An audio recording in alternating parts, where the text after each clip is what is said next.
Hello, everyone. Just give me 1 second here. Really quickly, let me just make sure everything is up and running. Give me one quick sec here, folks. And it does look like we are live. Okay, sorry I'm a little bit late, everyone, but we are starting here our live stream. Just let me make sure everything is up and running first, and then we'll get to all of the other stuff. So just give me one quick sec here, folks, and I am going to try and finish this up here really quickly. So just give me one quick sec here, folks. Let's see if this is going. It looks like it is. So just give me one quick sec here, and I am going to do a couple of things. So hold on, let me make this over here. That looks good. And it looks like we are live. So just give me one quick sec here, folks. This looks like it's fantastic. Okay. Let me get thing up and running. Okay, so hello everyone. Welcome back. We are back here with another live stream. I do apologize for starting a little bit later. We had a couple of errands to run, so I had to push the start time back a little bit, but we're just getting started here for game one of the Eastern Conference Final between the Carolina Hurricanes and the Montreal Canadiens. The Canes, who swept round one against Ottawa, who swept round two against Philadelphia, are going to be looking to extend their winning streak in the postseason to 13 games tonight on home ice, while the Montreal Canadiens, coming off of a Game 7 win just 3 days ago against the Buffalo Sabres, are going to be looking for another road win and to end Carolina's winning streak after having back-to-back 7-game series in the first two rounds. Who winds up winning this game? Is it the Habs? Is it the Canes? Which team winds up taking that all-important and crucial 1-0 series lead? We'll touch on all of this coming up right now. We are just starting out. Looks like we're just at Anthem, so it looks like I didn't miss any game action, which is fantastic. So, hello, everyone. I am sorry I was a little bit delayed a little bit today, but we did get the stream on just in time for the start of the game, so that is fantastic. Once again, we shall see how tonight's game goes. I did predict in my playoff predictions, which I posted yesterday, that the Montreal Canadiens would beat the Carolina Hurricanes in 6 games. So I did predict Montreal to take out the Carolina Hurricanes. Once again, I would love to see the Hurricanes go to the Stanley Cup Final and have a shot to win their second ever Stanley Cup. But alas, I am not going to trust them in Eastern Conference Finals until I see them actually have some success in Eastern Conference Finals. So, very interesting to note there. It has been 12 days since the Carolina Hurricanes last played. They swept Philadelphia, not last week, but the week prior on Saturday actually it was, and now they're playing again here on Thursday. So it's been almost 2 weeks to the day since the Carolina Hurricanes have played their last game. So Hurricanes, they might have a lot of rust on them with Montreal only playing 3 days ago. So this is going to be a very interesting one. Like I said, I did predict the Montreal Canadiens to take down the Carolina Hurricanes in 6 games in this series, but I could see it go either way. So very interesting to note there. It's going to be a very interesting game so far tonight. We do have a couple of very interesting stuff here that we're going to touch on in the intermission, things that happened earlier in the week and over the past couple of days since our last live stream. So we'll touch on some of those things at the intermission break, and of course we'll have the intermission report. But I am happy you guys are all able to stay tuned for tonight's video. We do have another live stream tomorrow evening at 6 p.m. Mountain Time between the Knights and the Avalanche. That is game 2. We saw a very interesting game 1 happen last night as the Vegas Golden Knights were able to take down the Colorado Avalanche 4-2, and with no new potential teams winning the Stanley Cup this year, I'm going all in on the Knights. Once again, they are my favorite team. That's who I have now winning the Stanley Cup. So you know what? Yeah, I'm pulling for the Knights to win. I wouldn't be upset if it was the Habs or the Hurricanes, but especially in the Western Conference Final, I'm pulling for Vegas against Colorado. So I love to see what they did last night against the Colorado Avalanche. We'll see if they're able to kick it off again in Game 2. We'll see if Makar or Stone are going to be healthy for game 2. That's going to be very interesting because both Stone and Makar were injured in last night's game. Well, not injured in last night's game, but missing that last night's game due to injury. So it'll be interesting to see if Stone's healthy. It'll be interesting to see if Makar is healthy and see how those lineups change after that first game victory for Vegas. Once again, Colorado's no push-off, and they almost came back again from 3 goals down. So it'll be a very interesting game tomorrow night, but we are here to do Habs and Canes in Carolina. Another team, Canadian team, has reached the conference final, so it's really great to see that. I would not be one bit surprised or upset if the Montreal Canadiens won this series, But once again, Carolina and Vegas have only won one cup in their franchise's history. So with no new teams potentially winning their first ever Stanley Cup, those are two teams who I would love to see. Vegas winning their second cup, Carolina winning their second cup. Like I said, Montreal winning their first time in a while. Would love to see any one of those three bring home the cup. As long as it's not Colorado, because Colorado did win a cup a couple of years ago. And once again, I don't like teams who had the President's Trophy winning a whole bunch and getting to the cup final. So once again, this isn't hate against the Avalanche. This is just me saying that I want the President's Trophy curse to continue. So I do hope that's either Vegas, Montreal, Carolina now who wins the Stanley Cup, with Buffalo now eliminated. And once again, I don't care who comes out of this series. I just want to see some really great hockey action, which I do believe we will see. I think Montreal completely, even though I'm a Senators fan, is top to bottom a better team than the Senators or the Flyers are. So I do think Montreal is going to provide some more impactful and challenges for the for the Carolina Hurricanes. I do think this is going to be Carolina's biggest challenge yet. So that'll be very interesting. Once again, Montreal had to go through two of the top Eastern teams to get here. They had to go through, I think, the third best team in Tampa and the second best team in Buffalo. And so now they face the top team in the Eastern Conference in the Carolina Hurricanes. So they are no slouches to adversity, and I could easily see them pull off the upset. They're also a really good road team. So we'll see if they're able to take at least one of those first two games against the Carolina Hurricanes. So like I said, my next live stream will be tomorrow, 6 p.m. Mountain Time, between the Avs and the Knights. And then the following live stream will probably be either Monday or Tuesday next week. We'll have to wait and see how things go. But that's probably going to be when my next live stream is going to be. So we'll have to wait and see on that. Once again, you're not missing anything. We're still doing anthems. So it looks like the game is just about to get in the way. So we'll get right to the play-by-play. It's going to be a very interesting game here in Raleigh between the Carolina Hurricanes and the Montreal Canadiens.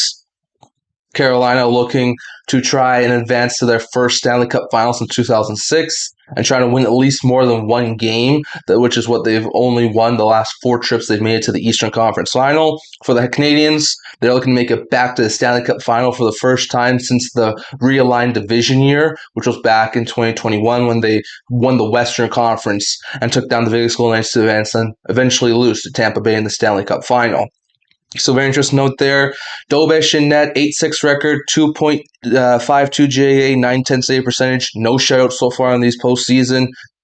He's going up against the behemoth that has Frederik Andersen, who has an 8-0 record with a 1.12 GAA, 950 save percentage, and 2 shutouts in this year's postseason. So definitely Andersen has been the better goaltender, and the Canes at this point have been the better team than the Habs. But like I said, it's going to be a very interesting game, and I could see this series go either way.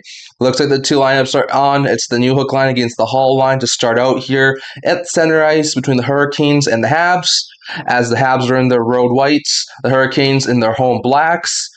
It's Evans against Stankoven in the faceoff dots. Eastern Conference Finals underway. Stankoven wins the draw back to Miller, and the Canes are able to get the puck, and they try and tip it in, and now they dump it into the Carolina Hurricanes zone. Hall chases after it against Dobson, and Matheson is able to poke the puck. The Carolina Hurricanes just miss. Oh, what a chance. Seconds in from Jackson Blake. Matheson has the puck behind his net, tipped in. That was probably going to be an icing call, and it looks like it is. So there'll be offenses on face-off draw here for Carolina. What a chance for Jackson Blake early on in this game. A really good chance here. Dobson turned over the puck. Actually, Matheson did too. Jackson Blake with a wraparound attempt, and then one that just tipped wide. A nice try there from Jackson Blake. Just was not able to put it home. Here's our offenses on face-off draw here for the Hurricanes. Aho against Evans, and it is going to be redone. So the draw is going to have a redo here. So just give us a quick sec here, folks. And now it is Aho who wins it, but Matheson gets it back, and the Habs loop it around the boards. Carolina keeps it in the zone, and the puck goes around to the edge. Carolina's got it, keeps it in, shoots, scores! That didn't take long at all! Seth Jarvis, 1-0 Hurricanes, and we are less than a minute into the Eastern Conference Final. What a start from Carolina. The Canadian man himself, Seth Jarvis, was going to open the scoring. Win off the faceoff. Dobson tried to get out, was stopped at the boards. The puck went below the goal line. around the boards, kicked down in front. I think that was Sveshnikov who put it right on Jarvis's stick, and Jarvis shoots it. Nothing but net. Hurricanes don't look resty at all. 33 seconds in, Canes lead 1-0. A fantastic start for the Carolina Hurricanes, who are trying to win only their second Eastern Conference Final game in their last 5 trips to the Eastern Conference Final. Really solid stuff. Jarvis is second of the postseason. Carolina dumps it in, looking for more. Sveshnikov with the assist. They turn it over. Hudson gets it on the boards. Now here comes Montreal. Maybe a 3-on-2 break here for the Habs. Suzuki across to Caulfield. Caulfield can't get there first. Slavkovsky in front. Caulfield! And that's a goal! Caulfield! Seconds after. It's this 1-1 less than a minute into this game.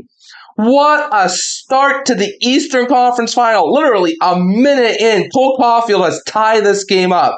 Slavkovsky got on the puck. He was all alone in front. Let's see, once again, Montreal, the 3-on-2 break. Suzuki tried to get it to Caulfield. Caulfield was just able to get around the boards. Slavkovsky got to a wide-open Caulfield. No one was covering him. He had time to pick a corner, and he picked a great spot to shoot. Caulfield up above Frederik Andersen, and this game is tied 27 seconds after the Canes took the 1-0 lead. What a start to the Eastern Conference Final. It's already 1-1. Quite a start here. Once again, puck into the Montreal zone. Carrier around the boards. He's going to leave it for Gouli. Gouli with a stretch feed. And now it's Texier. Texier turns it over. Martinook in the offensive zone. He can't hold it, but the Canes do keep the line at the point. Tries a shot. It goes wide. Montreal's able to get the puck back. It's Gouli. Gouli off the boards, and Montreal sends it into the Carolina zone. Carolina gets it back into the Montreal zone. It's Roundovich. He has to make a save. Puck below the goal line, just behind Obesh, trying to fight for it. And it's Deneau. Deneau with a long stretch feed trying to get to Anderson. I think he's able to beat the icing. He does. Anderson, though, gets there first. Anderson, the goalie, is able to take away from Anderson, the skater. And now it's back in the Montreal Canadian zone. Montreal stopping up as both teams changed. I think that's Matheson. Matheson is going to pass it. Nice play there, and here comes Kirby Dach. Dach to Bolduc. Bolduc in! And that one stopped by Anderson. A huge stop. To the point, Dobson. Another nice stop. And Anderson's going to stop it again. Dach's got it around the boards, trying to keep the puck in, isn't, and Robinson's going to intercept it. Robinson into the middle, and here come the Canes again, trying to get a pass across. They can. Miller, and Jankowski dumps it in. Miller goes after it. The defenseman playing a little bit high. Matheson is able to intercept it along the boards. Now it's Kapanen with a stretch feed picked off by Carolina, and they're just going to dump it into the Montreal zone. Montreal's going to stop up as both teams make changes. 1-1. 2.5 minutes into this first period, shots are 3 apiece. Matheson behind his own net, whips it around the boards, and stops to neutralize a board battle here. Newhook just can't get a handle on it. Stankoven's going to get there first in the neutral zone. Tries to send Hall in, can't. It goes right onto Dobesh, gloves the puck, and we get a stoppage in play. What a start to the Eastern Conference Final. It was Jarvis, 33 seconds in. 27 seconds later, Cole Caulfield. 1-1 game early in this first period, and both teams have had some grade A opportunities to make this a 2-1 game for either side. What a start. Once again, they were just showing the Bolduc chance on Frederik Andersen, so very good stuff there. 1-1 game right now. Once again, we are 3 minutes into the first period. So we have an offensive zone face-off draw here for the for the Carolina Hurricanes. Hall is going to win it to the point. Carolina gets it, tipped on goal, and that one just goes wide. Blake trying to get the puck. He is able to. Funnels it back to, I think that's Hall, or actually it's Stankoven, but he's ripped away from the puck. Montreal's got the puck in the neutral zone. Here's Lane Hudson. He's just going to dump it in as both teams are going off on the line change. Evans chases Chatfield for the puck. The puck goes around. Montreal's going to get the puck, and they turn it over in the offensive zone. However, Demidov rips it away. Pass across. Oh, and that was tipped. Oh, Evans had a beautiful opportunity. He missed a wide open net.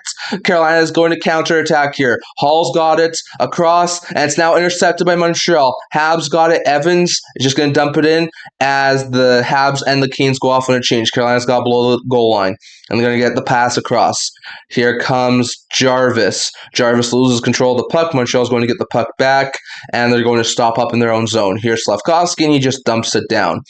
And now the Canadians do get the puck below the goal line, trying to center in front, and Carolina's got the puck.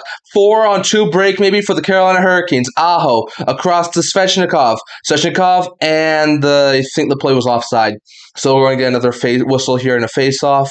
16:05 left. First period. 1-1. Canes and Habs. What a start. And actually, there's a penalty here. Suzuki is going to the box. So we'll see about what's this in a minute here. Once again, Evans with a great opportunity. I think there was a good stick in there from one of the Hurricanes players. No, Evans just was not able to get all of it. Nice play from Slavin to apply the pressure, but not overly great stuff there. Oh, and then Suzuki took down Walker. That's what the penalty is for. It's probably going to be an interference call. Let's see here. Or it's actually embellishment on Suzuki. So Suzuki fell down. Probably is embellishment, and there's actually maybe a grab on Walker, so it's actually going to be 4-on-4 hockey for the next 2 minutes. So 16:05 left, our first penalties of the game. We've got some 4-on-4 action here between the Habs and the Carolina Hurricanes. Once again, we'll love to hear your thoughts down in the comment section below, down in the chat. Love to hear your guys' opinion. I'll try to get to your comments as soon as I possibly can. Once again, we do have 4 minutes left here in the 4 minutes gone here in the first period. Offensive zone face-off draw here for the Hurricanes. Aho is waved out of the draw, so Jarvis comes in against Deneau. And Deneau wins the defensive zone draw. Carey has now got the puck, and Carey is speeding through, gets it along the wings. A breakaway! In! Stars! 2-1! What a start! Breakaway for Philippe Deneau, who got the opening goal in Game 7 against Buffalo. 2-1, 9 seconds into the 4-on-4. What a start to this game. Carrier along the boards was able to feed one to Anderson, tipped it just enough to get a breakaway for the no, and he puts one past Anderson. It is 2-1 Canadians, and we're not even 5 minutes into the first period. What a start for the Canadians. Wow. Let me just change this here. We'll move this up to 2. I'm shocked. I was not expecting this high scoring of a start. We didn't see the first goal in the Vegas game last night until, what was it, the midway point of the third period. Montreal's got below the goal line after winning the face-off in the neutral zone. And Montreal's got it. Matheson, below the goal line, looking for a passing lane, gets to outlet pass there. It's no second of the playoffs. And now here comes Deneau again, trying to feed Anderson. Gets it deep. Anderson, short side. Deneau trying to get one in. And Anderson, I think this time, is able to cover it up. Deneau is jamming away at it. Montreal looking for a 3-1 lead. Anderson is able to lock the door on that one. Huge stop there with the pad from Frederik Anderson. Once again, Deneau put it off the boards. Anderson was able to be out the icing, put a shot on net. Deneau tried to put one on net. Just a huge pad save there from Frederik Anderson. A huge stop to keep this from being a 3-1 Habs lead. What a start to this Eastern Conference final. 15 and a half still left in the first period. It's already 2-1 Montreal. Well, shots are currently 6-4 in favor of the Habs. And there will be an offensive zone faceoff draw here. Jankowski trying to win the defensive zone faceoff draw here for the Hurricanes. And Jankowski, I think, is going to be waived. He might be, or I think he might just get a warning here. Or actually, he is going to get waived. So it's going to be Svechnikov, I think, now taking the draw for the Carolina Hurricanes. Trying to win the defensive zone faceoff draw, and he loses it. Montreal keeps it. Lane Hudson's got it along the boards. Gets a Demidov shot, but that one went way wide. Carolina is able to regain possession in the defensive zone. Trying to get out, can't. Demidov holds the line. Gets it back to the point. It's Dobson across the lane. Hudson trying to get away from a Hurricane player, is able to. Hudson taken down, tries to get something across, can't. However, the puck stays in the Carolina zone. Hudson's shot blocked. And now Carolina is going to regain possession of the puck. Svechnikov tipped around. Carolina's got the puck. Carolina crosses it in their own zone, and now they finally get it out. Svechnikov skating into the offensive zone. Takes a shot, and I think that was stopped. Hold on a minute here, folks. Hold on. My stream just cut out for a sec. Just give me one quick sec. Let me try and get this back up and running. Montreal's got the puck in their own zone. 35 seconds left on the 4-on-4. Still 2-1 Montreal. Habs trying to get something going here, and they are going to be able to get a stretch feed here, and they do get it. It's Newhook who's just going to skate back into his own zone to try and stop up and set some things up here. Here comes Montreal into the offensive zone. Carrier to Texier. Texier with a shot. That one's going to be gloved by Anderson and held on for 16 seconds left in the first period, and 16 seconds left in the 4-on-4, and a few minutes left still here in the first period. What a start to the Eastern Conference Final. I was not expecting this. I was expecting a defensive battle. What a start. Hudson was just making some people miss. He lost an edge there. That's why he couldn't get the shot away after getting away from Svechnikov. But then he did get the puck back. Shot was blocked, so Hudson looking really good. 14 points in the 2026 playoffs for Lane Hudson, which leads all Canadians. So really good stuff there from Lane Hudson, as he's been looking fantastic early on here. Another offensive zone faceoff draw here for the Habs. Alex Texier in there to take the faceoff draw. Once again, the refs just telling some orders. And the puck is won by the Carolina Hurricanes as they take it. And the puck is out. Nice job. Here comes, I think that's Ehlers across the stall. Stalls a shot. That one goes way wide. Montreal's able to regain possession of the puck. It's Newhook. 2-1, 4-on-4 is done. So we're back to 5-on-5 hockey. Montreal has got the puck in the offensive zone. Nice pass. Newhook's got it into the offensive zone. Montreal going after it. Carolina does get the puck, and Chatfield below the goal line across to Jakob Slavin. Slavin below his goal line, and he's just going to wait up as both teams are changing. 13:45 left here in the first period. Slavin across. Gets the puck back, and that one goes right in on Dobesh with the glove save. That's going to bring up an offensive faceoff draw for the Hurricanes with 13 and a half minutes left in the first period. Good morning, Marshall, or good evening, Marshall. So very interesting to note there. Once again, what a start to this game. We're going to commercial break here, but 2-1 for the Montreal Canadiens, as they have been able to do really good. And actually, there's not going to be a commercial break here. We're going right back to game action. So sorry for that, everyone. Once again, third team with 10-plus days off between playoff games in the modern era for the Carolina Hurricanes, which is very incredible. Carolina has it tipped in front after they win the faceoff draw. Aho trying to keep the puck in the offensive zone, can't. Montreal's got the puck. In comes, I think that's the no. Gets the puck across, shoots, and I think Slavkovsky can't put it home. Suzuki can't get the puck back, and Carolina's now got it. Carolina entering the offensive zone. Jarvis dumps it in. Jarvis trying to go after it, and Montreal's able to pickpocket him. Nice job. The puck is on Suzuki's stick. Enters the offensive zone. He turns it over. Carolina's able to get the puck back, but that one goes all the way down the ice. I think this one might be an icing call, and they're saying no icing. So this is going to be still a live puck here in the Habs zone. Habs trying to stop up and get something going here. Tipped into the Carolina zone. Anderson out to play it. Gets it around the boards. Knocked down by Bolduc. However, Carolina does keep possession for a second. Montreal has the puck back. Hudson trying to get across. Can't. Picked off by Montreal. And Carolina is able to get the puck in. Here comes Carolina. Shot from Robinson. Stop from Dobesh. Robinson trying to center in front. And that puck's going to stay below the goal line. And the Montreal Canadiens can't get the puck out. Jankowski around the boards, gets it deep.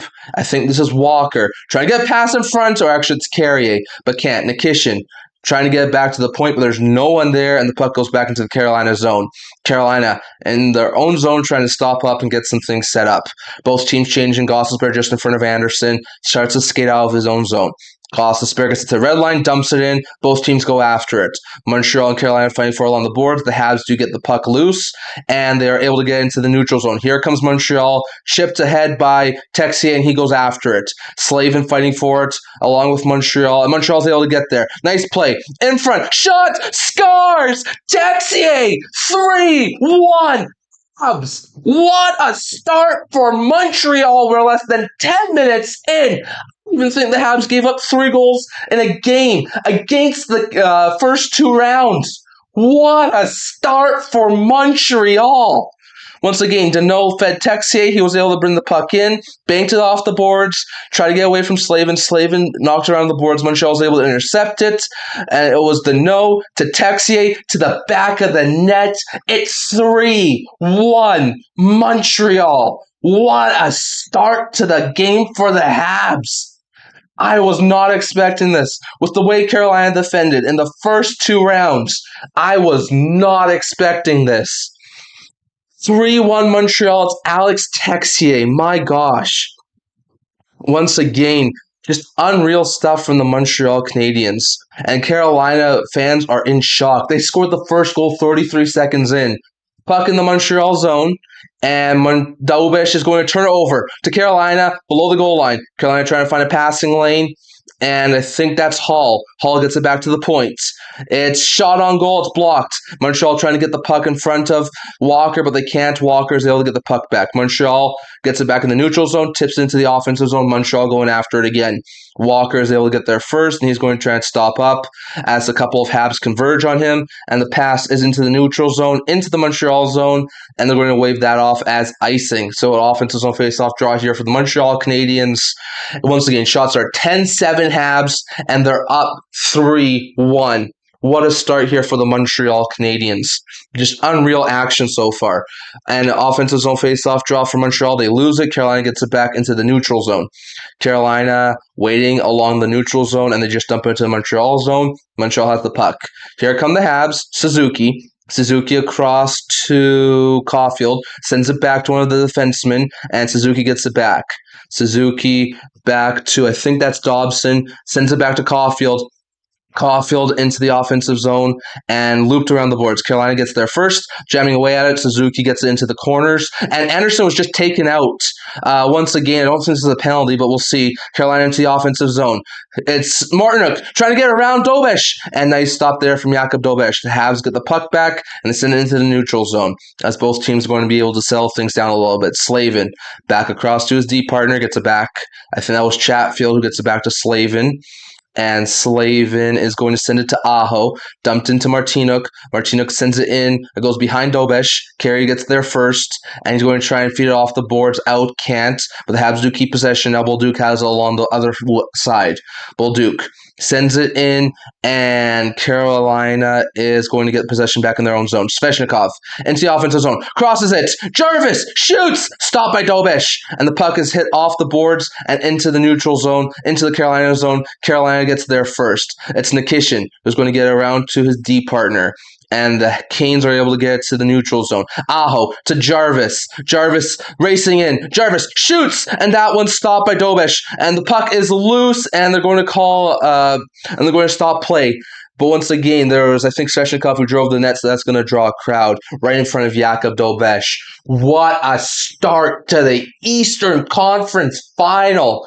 A fantastic play from both teams so far. Once again, they're just showing the replay of one of the Habs players. It was Slavkovsky going into the net and taking out Anderson. So if you guys are just joining us, 33 seconds into the game, Seth Jarvis opened the scoring for the Carolina Hurricanes, and Carolina was bumping. That arena was buzzing. But since then, 3 unanswered goals from the Montreal Canadiens. Cole Caulfield, 27 seconds after the opening goal from Carolina, will give the Habs the tie. A few minutes later, on a 4-on-4 breakaway goal, Philippe Deneau would make it a 2-1 Montreal lead. And just a few seconds ago, Alex Texier would make it 3-1 Canadiens.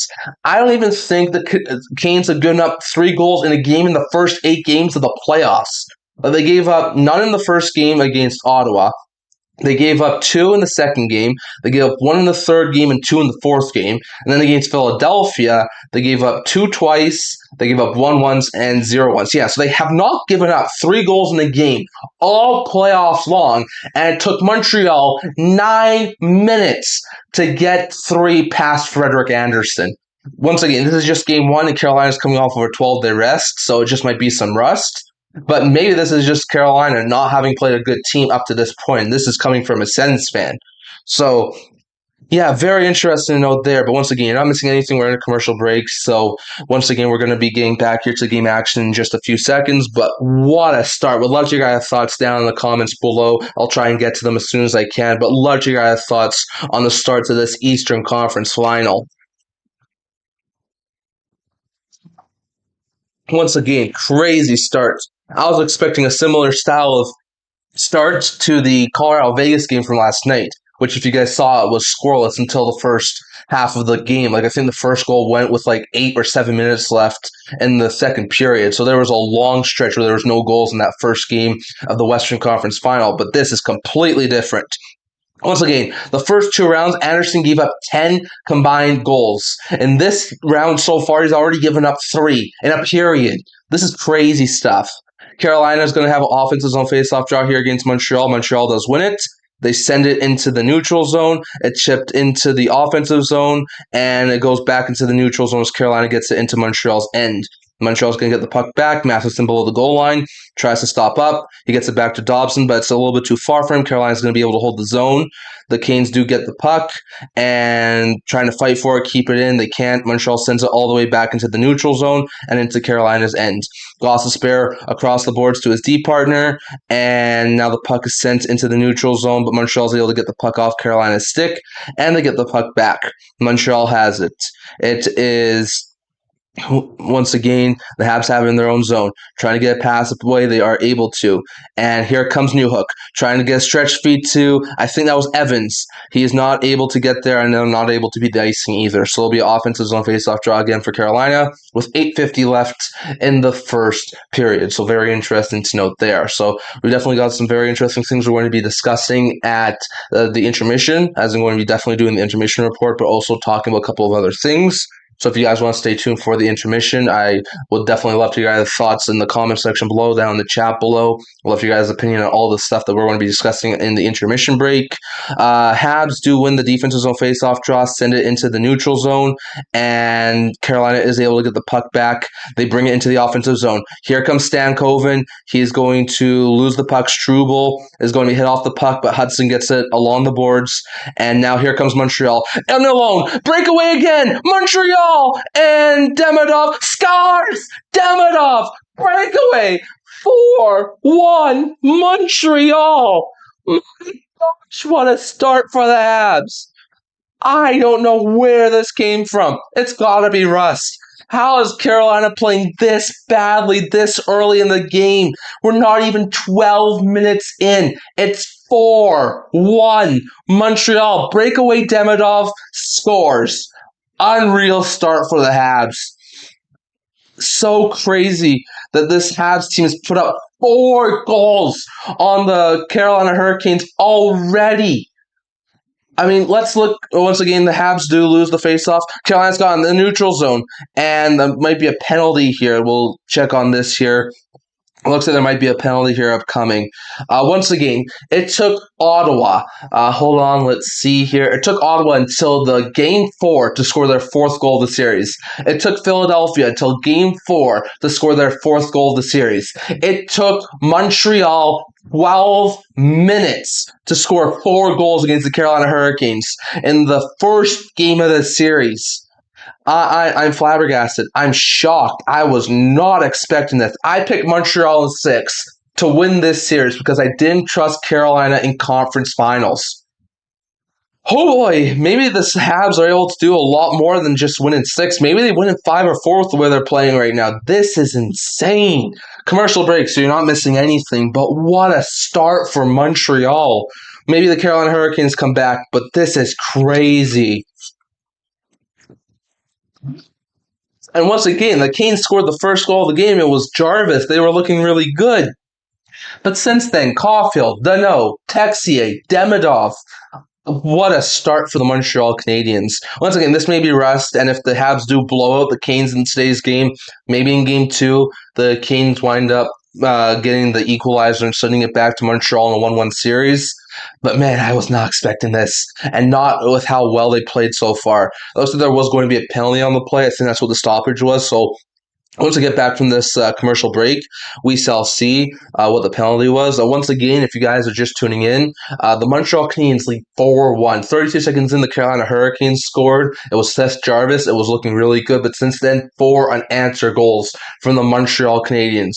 First, it was Cole Caulfield. Then it was Philip Danault on a breakaway. Then it was Alex Texier, and then another breakaway goal, this one from Ivan Demidov.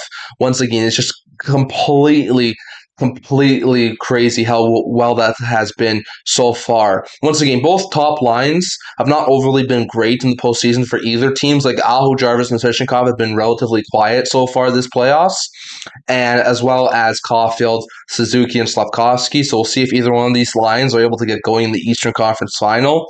Once again, there's a power play here for the Carolina Hurricanes. I didn't see what the penalty was and who's in the box. It's Carrier for high sticking. That's what the penalty was. So Carolina does have a power play here. There is 8:21 left here in the first period.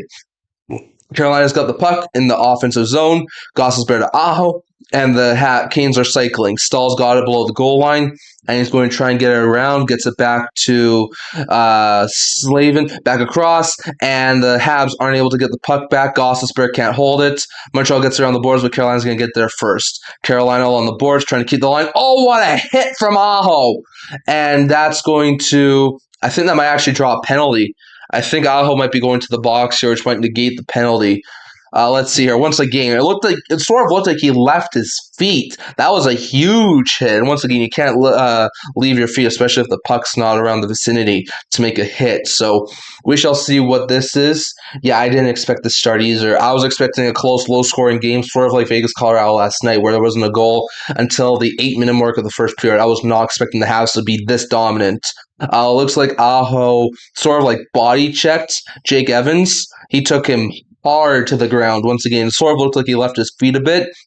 I don't know if this is a good call or not, but either way, Aho's going to the penalty box and we're going to get some more 4-on-4 action. They're going to call 2 minutes for roughing.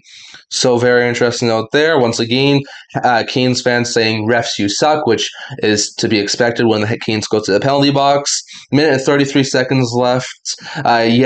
The Canes I don't know what happened. Anderson was looking like a Vezina level goaltender in the first 2 rounds. I mean, it took until game 4 for both the Sens and the Flyers to score the 4th goal of the series. It took Carolina 12 minutes. So that's crazy. Carolina wins the defensive zone faceoff draw. Chatfield across to, I think that's Jarvis, or actually it's Ehlers.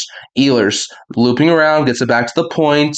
Ehlers looking for a passing lane, shoots, and that one's going to go wide. Dobson trying to get there first. He is able to. He sends it across. In comes Suzuki. Suzuki looking for a passing lane, looking for a stop up. He's able to get across back to the boards. And now they're crisscrossing. It's Hudson. Hudson trying to get away from a couple of defenders. Gets it across to Dobson. Dobson sends it down to Suzuki. Suzuki is going to get it to Hudson. Hudson's going to get it around the boards once again, walking the line, tight roping, tries to get in front. Suzuki with a nice tip in front, and they just can't get the puck on net. Now Carolina's got it in the neutral zone, and they're making a change, maybe a little bit of a bad one here, but the Habs passes off target, off the mark, and the Habs are going to be going in their own zone to get it. Hudson gets it across to Dobson. Trying to send it up here, trying to set something up. In come the Habs. Once again, it's Gooley. Gooley is going to loop the puck back, trying to get to Carrier, can't. And now maybe the Canes have a little bit of a break here. 23 seconds left in the 4-on-4. Carolina's got the puck. It's Jackson Blake into the offensive zone, drops it off, tries to get a shot away, and the puck, it just goes wide. Nice try there from the Hurricanes. Gets the puck around. It's Keandre Miller. Miller gets it back to Blake. Blake leaves it for, I think that's Slavin. Slavin looking for a passing lane, gets it to Walker. Walker with a shot! And that one's going to be gloved down by Dobesh with 1 second left on the 4-on-4. Some really good options there for the Carolina Hurricanes, who have now tied the Habs in shots with 11 apiece. And once again, just not able to get one past Jakub Dobesh. Once again, since allowing that first goal of the game, Dobesh has been brilliant for the Montreal Canadiens. So really good stuff there. Once again, 6:22 left in the first period, 1 second left in the 4-on-4, and then there'll be a very brief Montreal Canadian power play. So very interesting to note there. Once again, Walker heads to the bench. Once again, this is a face-off that is to the left of Jakub Dobesh. Montreal wins the draw, and there's 25 seconds left. There's now a power play here for the Montreal Canadiens. Montreal drops it off. It's Noah Dobson. Dobson gets it around to Suzuki. Suzuki drops it off, but it's a little bit too far for one of the Habs players. And Slavkovsky has to go back into the neutral zone to reset. Slavkovsky into the offensive zone is going to able to get it across. Nice shot on goal, and that one's just going to be going wide. Slavkovsky's got it along the boards. Gets to below the goal line. Suzuki, power play is over. 5-on-5, but Habs style the possession, shoots, and that one goes wide. And Carolina is not able to keep it. Dobson shot stopped by Anderson. Huge stop by Anderson at this point. And now maybe a breakaway here for Aho. Dobson trying to get back in front. He is able to. What a defensive play from Noah Dobson to strip Aho of the puck on the breakaway. Montreal's able to get the puck, and they just send it back into Carolina's zone as they're going off on a change. 5.5 left, first period. 4-1, Canadiens lead Canes. In comes Nikishin. Nikishin gets it to Hall. Once again, they got that Hall line back out there. Back to the point to Blake. Trying to get a passing lane. He gets to the Gostisbehere, shoots, and that one's blocked away by Dobesh. Puck goes to the wall. and the Habs are able to come away with it. Montreal, Carrier trying to get some sort of passing lane, and he is able to. 2-on-1, it's in front, and the Habs can't put it home. Almost 5-1 there for Montreal. Carolina's now got in the neutral zone, into the offensive zone. Stankoven to Blake, to Hall, shoots, and that one's going to be stopped by Dovich. He's going to cover up with the glove. 4:55 left in the first period. Still 4-1 Habs. What a start to this Eastern Conference final between the Montreal Canadiens and the Carolina Hurricanes. Once again, some really good opportunities, just showing that Aho penalty on Jake Evans. So very interesting note there. We are going to commercial break, so you are not missing a thing. I was not expecting this sort of a start. I was expecting a similar start to the Vegas-Colorado game, which if you guys did see it from last night, or at least caught some of the highlights, there was no goals until I think it was like 8 or 7 minutes left in the second period when Dylan Coughlin was able to score his first of the postseason and first goal in the NHL since 2021. And I was expecting similar, maybe like a 1-1 sort of game, but with the way Carolina's played in the first 2 rounds defensively, I was expecting a little bit more of a lower event game, especially with Montreal coming off of that 7-game series win. Game 7 recently, just a couple of days ago, against the Buffalo Sabres. But no, Montreal is just steamrolling Carolina right now. Once again, Dovich has made a couple of really good stops, which is why Montreal's in this position right now. But this is sort of giving me, once again, Montreal has a little more of a comfortable lead than the Avs did, but this is sort of giving me Avs wild Game 1 vibes from round 2, where it was like, what, a 9-6 finish by the end of the game. So I don't know, but this is a very fantastic start here for the Montreal Canadiens, who I did pick to win this series in 6 games. And once again, teams so far in the postseason, in the first 2 rounds, who win Game 1, 10 out of the 12 have gone on to win the series, which is very interesting to note there. Once again, the only 2 teams who won Game 1 and lost the series was the Edmonton Oilers in round 1 when they beat Anaheim in Game 1 and lost the series in 6 games, and was also Buffalo, who won Game 1 in round 2, and they lost the series in 7 games. So only Buffalo and Edmonton won Game 1 and lost their series. So usually, if you win a Game 1 in a series, very likely chance you win the actual series. And we saw Vegas win Game 1 last night. I picked Vegas in 7. We'll see how Game 2 goes tomorrow, but Montreal is looking like they're well on their way right now to try and take a 1-0 series lead in the Eastern Conference Final. So very interesting note there. Once again, we are back. Shots are now 12-11 in favor of the Carolina Hurricanes. 4:55 left in the first period, and it is still a 4-1 lead here for Montreal. Offensive zone face-off draw here for the Carolina Hurricanes, and the Hurricanes are able to win it. Puck goes along the boards. Carolina's got the point. Shoots! And that one stopped. The puck batting around. A couple of players batted it. Goes to the corner. Miller's got it. Along the boards. Loops around back to the other side. It's Svechnikov. Gets it to Walker. Shoots. Ehlers trying to go after it. And Dobich with another nice save. He's going to hold on with 4.5 left in the first period. Another offensive zone face-off draw upcoming for the Carolina Hurricanes. So very interesting to note there. Once again, we'll let you guys' thoughts down in the chat below. If you guys are surprised by the start, and if this is something you were expecting, and who do you think winds up going on to the Stanley Cup final? Is it Canes? Is it Habs? Is it Knights? Or is it Avalanche? We'll let you guys' thoughts down in the comment section below. Once again, Dovich has 6 road wins in the 2026 playoffs, which is a Montreal rookie record for netminders. So that's a very interesting note there. Habs have it on the boards after winning the draw, and they have it below the goal line now. Try and send it into the neutral zone. They can't, but the Habs are able to regain possession. Danoa cross. Here come the Habs. It's Matheson. Gets it around to Texier. Texier gets it back to the point. It's Dobson with that shot, and that one goes the flex way over the net.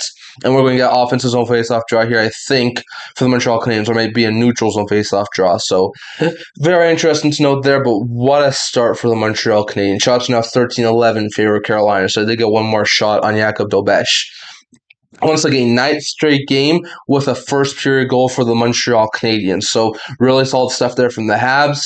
They haven't had the last time they didn't have a first-period goal was that Game 6 against the Tampa Bay Lightning, if I'm correct, when they wound up being shut out for the entirety of the game. So after that Game 6, Montreal's found a way to put at least one puck in the net in the first period. So that's really good stuff there for Montreal. Offensive zone face-off draw for the Habs, and the puck goes into the corner. Carolina gets it around the boards, and they try to get it out. They are able to. Nice play. And now Martino trying to get around the Habs player. Can't. Dobeš has it below the goal line, trying to stop it up. Gets it around the boards, and Carolina is able to get the puck back, but just for a second. Dobson's got it. tips into the neutral zone. And here comes Montreal. Maybe a little bit of space here. Trying to get around. I think that's Demidov. Leaves it. Evans trying to get it past Demidov. Can't. Demidov now has the puck again. Demidov shoots one. And that one's stopped by Anderson. And he's going to hold on for the whistle. Solid stop there from Anderson. At this point, if the Canes want any sort of attempt to come back, they need Anderson to stand tall because he has not been so good in the early portion of this game. So very interesting to note there. Once again, we'll see how this game winds up playing out. But, I mean, I was not expecting this start from the Habs. Once again, Carolina is 14-7 in career record at home in game ones. So that is very interesting to note. Once again, that building looks pretty quiet right now after the Habs have taken a 4-1 lead. Pass back in front. Slavkovsky shot. It was blocked. Gets it back in front. And Suzuki. Oh, he can't put it home. Carolina does get the puck back. And it's ticked off. Montreal has it again. Slavkovsky trying to get back to Suzuki. Can't. And now Carolina does gain possession and get the puck out. That was huge for the Carolina Hurricanes. But Montreal gets the puck back. Slavkovsky dumps it in. Caulfield chases after it. Going after Slavin. Slavin is able to keep it. Carolina's got in the neutral zone. And Montreal with the intercept. Carolina's got it back again. Aho trying to move around, shoots. And that one's going to be stopped by Dobesh. Puck back to the point, shoots. And that one's going to be stopped by Dobesh as well. 3:06 left in the first period. 4-1 for the Montreal Canadiens after a couple of nice stuffs there from Jakub Dobesh. So very good stuff there from the Montreal Canadiens. But, I mean, what a start to this game. Once again, a couple of Canes and Habs were tied up in the corner. That's what led to that chance. And then Jarvis was able to get the puck out. So smart play there from Seth Jarvis. But very interesting note there. Some really good opportunities there from the Habs and the Canes to get another goal on the board. Once again, Suzuki is currently rocking a 9-game road point streak where he has 4 goals and 12 points. So, once again, the Habs have been a very dominant team on the road. I think they're like 5-2 or 4-2 or something like that on the road. They've been really, really good on the road in these postseason. Carolina's got it, and they are looking for the puck. Montreal does get the puck, and here comes Doc. Or actually, it's Anderson. Tries to get it right. He is. 2-on-1 with Texier. Passes to Texier, and that one just hops over his stick. Nice try there from Texier. Carolina's got the puck back. Just under 3 minutes to go here in the first period. Stankoven into the offensive zone. Stankoven around to Hall, shoots, and that one's going to be deflected wide. Montreal is able to get the puck out. It's Texier, and Texier dumps it in, and Carolina is going to have the icing waved off. Walker has it below the goal line, and is going to leave it for Keandre Miller. 2:30 left here in the first period. Shots are 14-13 favor Carolina. Miller, stretch feed, gets it to the blue line, and the Canes dump it in. Dobish leaves it for one of his defenders. That was Dobson. Dobson leaves it for Matheson. Matheson with a Kane above him pulls him down, but the Habs do gain possession. And now Carolina intercepts Robinson trying to put one on net. That one goes wide. Bolduc's got it. Bolduc trying to feed it to Kapanen, can't. And Montreal is able to keep the puck out of the defensive zone. Now Carolina's got it in their own zone, and Gostisbehere's got it. Nice pass into the offensive zone of Stahl. Stahl stops up, tries to get a little goal line, is able to, gets it back, and Stahl, he's got a little bit of space, tries to center in front, and that one can't be put in by, I think that was Nikolai Ehlers. Now Stahl, or actually it was Martinuk with a try, can't, and now here's a 2-on-2 break here for the Montreal Canadiens, and Hudson sends it in, Anderson out to play it, is able to get it to Ehlers. Ehlers to Gostisbehere. Minute and a half left in the first period. Gostisbehere into the offensive zone. Is going to try and feed a backhand pass, but he can't get anything on it. Ehlers with a shot. Stopped, and now might be a breakout here for Montreal. Once again, Anderson trying to get, or Evans trying to get there, and this one goes just wide. Montreal is able to get the puck back, though. And just for a second, Carolina's got it now, and they tip into the offensive zone. Here comes, I think that's Jarvis. Leaves it for Svechnikov, and Aho is going to hit someone. Carolina's got the puck again. Carolina making some moves. Svechnikov shoots, and that one goes wide. Carolina's got the puck. Slavin to Svechnikov. Trying to get it to Jarvis, can't. And Carolina's got some really good pressure here. There's 50 seconds left in the first. However, they turn it over, and Montreal now breaks out. The Habs are just going to get to the red line and dump it in. Carrier goes off for an exchange, and Carolina's going to get the puck back in their own zone. Montreal got it. They intercepted Slavkovsky. Tries to feed a centering pass, can't. Slavkovsky and Suzuki fighting for the puck with, I think that's Chatfield and Svechnikov. Jarvis is able to get the puck back. Puck goes into the neutral zone and trickles all the way back into the Habs zone. 25 seconds left here in the first period. Matheson back to Dobson. Dobson tipped in. Slavkovsky, and he just can't get the pass away. Montreal is able to keep possession, though. Dobson trying for a pass, tip in front, can't get it. Back into the corner. Montreal and Carolina fighting for it. Montreal gets the puck, and Montreal is going to lose possession once again. Fighting for it. Suzuki keeps it into Caulfield. Trying to get something in front, can't. 4, 3, 2, 1. 0, and that's going to be it for the first period. What an entertaining first period between the Montreal Canadiens and the Carolina Hurricanes. And after opening the scoring, the Hurricanes gave up 4 unanswered goals from Caulfield, Danault, Texier, and it was the last one was Demidov. And the Carolina Hurricanes are facing something they have not faced basically at all these entire postseason, and that is a multi-goal deficit by more than 2 goals, because they did have a 2-goal deficit against Philadelphia. But once again, they're ending the first period with a multi-goal deficit, which is something they have not faced the entirety of this year's playoffs. What a start to this game and this series. Going to be very interesting to see how this last few periods finish out. But just crazy starts to this period. Hold on a minute here, folks. Let me just get this to intermission. And we are going to have intermission break here. So that's very interesting. I cannot believe that start from the Montreal Canadiens. We're going to go over here to the, as per usual, intermission report here, seeing how the intermission went. And then we'll touch on a couple of other things I want to talk about here during intermission, as we do have 20 minutes to kill. So once again, you are not missing a thing. We are currently in the intermission break. So shots currently at the end of the first period are 14-13 in favor of the Carolina Hurricanes. So the Carolina Hurricanes do have the shot advantage edge as of right now. Once again, this game started with 33 seconds in, Sesh Jarvis scoring. The assist went to Svechnikov and Aho, which opened the scoring for the Carolina Hurricanes. But then after that, all Canadians. 27 seconds later, Cole Caulfield from Slavkovsky and Suzuki would tie the game up at 1. At the 4:04 mark of the first period, Danault on a breakaway from a pass from Alex Carrier was able to make it a 2-1 lead for the Montreal Canadiens. Then Texier from Danault and Gouli was able to make it 3-1 Canadiens 4 minutes and 7 seconds after the 2-1 goal. And then at 11:32 of the first period, Ivan Demidov would score from Newhook and Evans to make it 4-1 Montreal. Danault has a multi-point game. I think he's the only one right now who has a multi-point game in this one. But yeah, Danault has a goal and an assist. Caulfield, Texier, Demidov all have also scored, and the Montreal Canadiens lead big after the first period. Once again, some other stats here. The Habs have won 12 of 23 faceoffs, so they lead the faceoff percentage, having won 52% of the faceoffs. Both teams are 0 for 1 on the power play. So the power play hasn't been effective as of yet for either team, but they have only had 27-second power play so far. Once again, hits are in favor of the Hurricanes, out-hitting Montreal 17-5. Block shots in favor of Montreal 8-6. Giveaways in favor of Montreal 6-3. And takeaways are 2 apiece. So that's very interesting to note there, but what a start for this game one here in the Eastern Conference Final between the Canadiens and the Habs. The Canadiens and the Canes. So very interesting to note there. I thank you guys all for tuning in and still sticking with us here. We're going to talk about a couple of other things that have been coming up in the intermission report recently. Some really interesting stuff.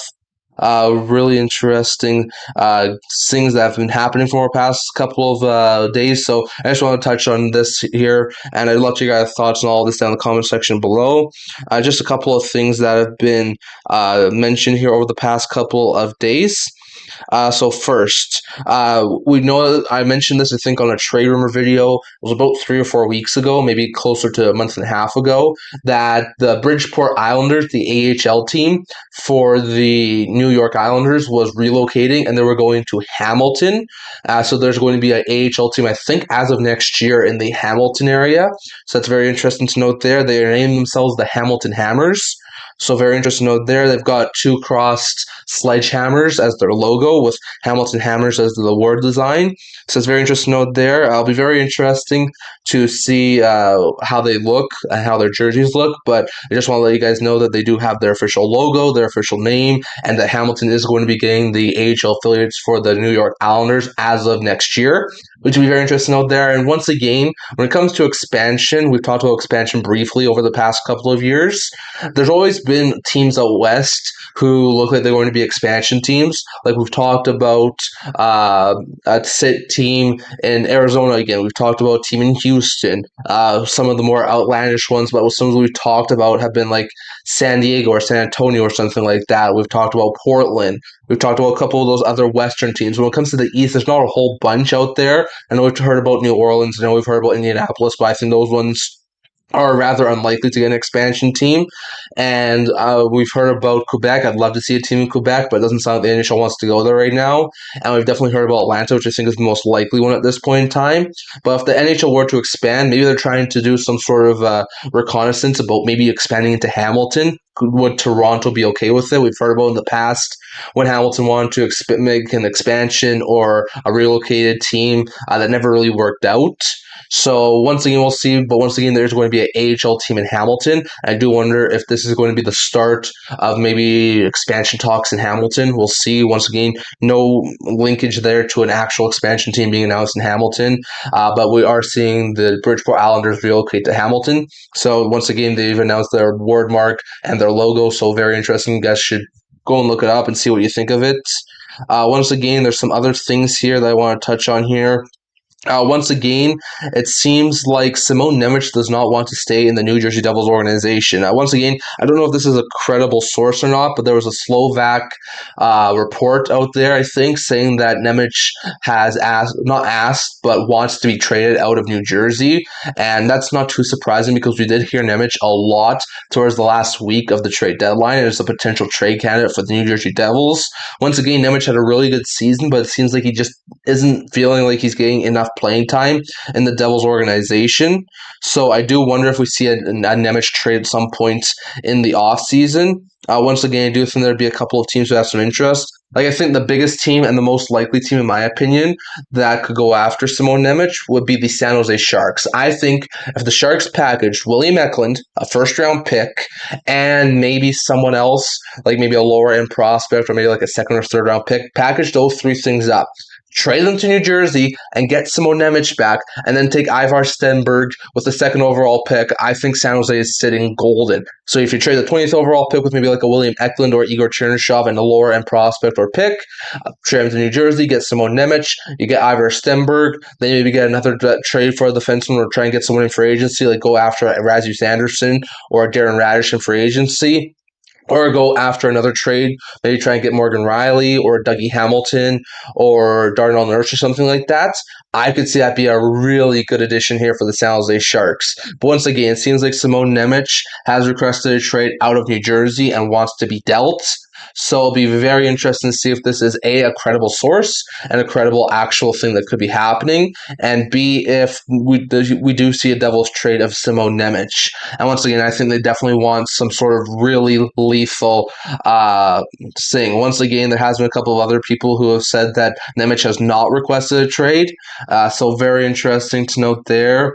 But it does seem like Nemec is at least being put out there and would at least like a fresh start. If he hasn't requested a trade, it seems like he would be open to a fresh start at the very least. So very interesting to note there. Once again, there's been a whole bunch of rumors and speculation from the past couple of days about potential guys who could potentially get moved in the offseason. Once again, we'll see where everything goes. Nemec was just one of them.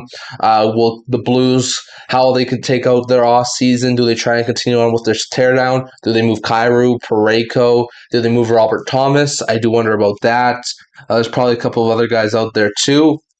Once again, there's also been a lot of discussions about Vegas's handling of Bruce Cassidy's situation, with them at this point in time not allowing the Oilers permission to interview Bruce Cassidy. Once again, he has been fired by the Vegas Golden Knights, but he's still under contract with them. So the Golden Knights said they want to wait until after the playoffs to discuss any sort of potential permissions for Bruce Cassidy. And once again, the most likely landing spots for Cassidy have been LA and Edmonton.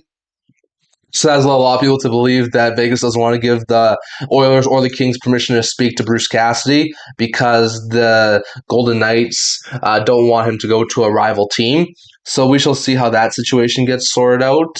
But it'll be very interesting to note there. So definitely some very interesting things have happened. We do have a couple of signings, I think, from over the past couple of days.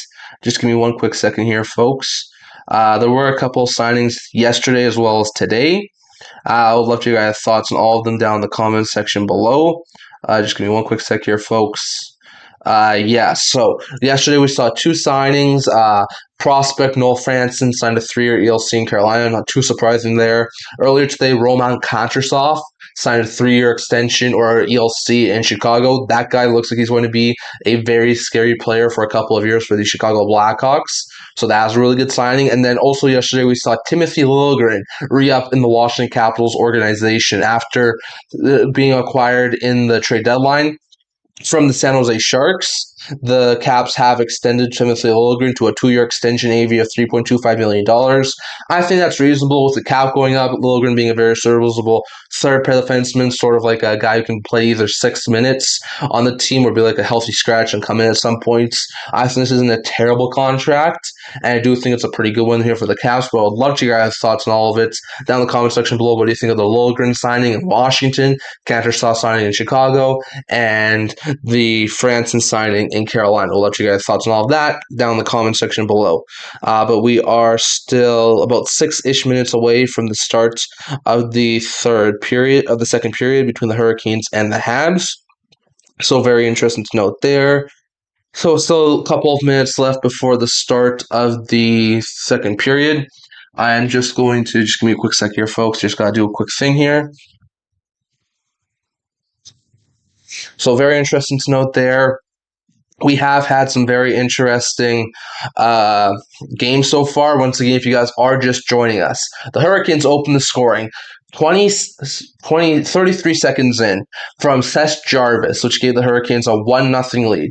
But after that, 4 unanswered goals from the Canadians. Caulfield first, then Danault, then Texier, followed up by Ivan Demidov, giving the Habs a 4-1 lead in the first intermission. And once again, it took Philadelphia until I think early in the first period of Game 4 to score their 4th goal of the series.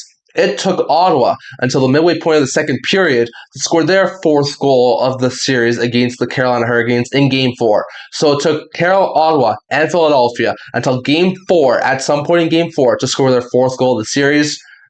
Montreal did it in 12 minutes. So I don't know if this is just rust on the Carolina Hurricanes part or if Montreal is just that much better than the Senators or the Flyers are. So very interesting note there. Once again, we are going to be streaming one more game this week, and that will be happening on tomorrow.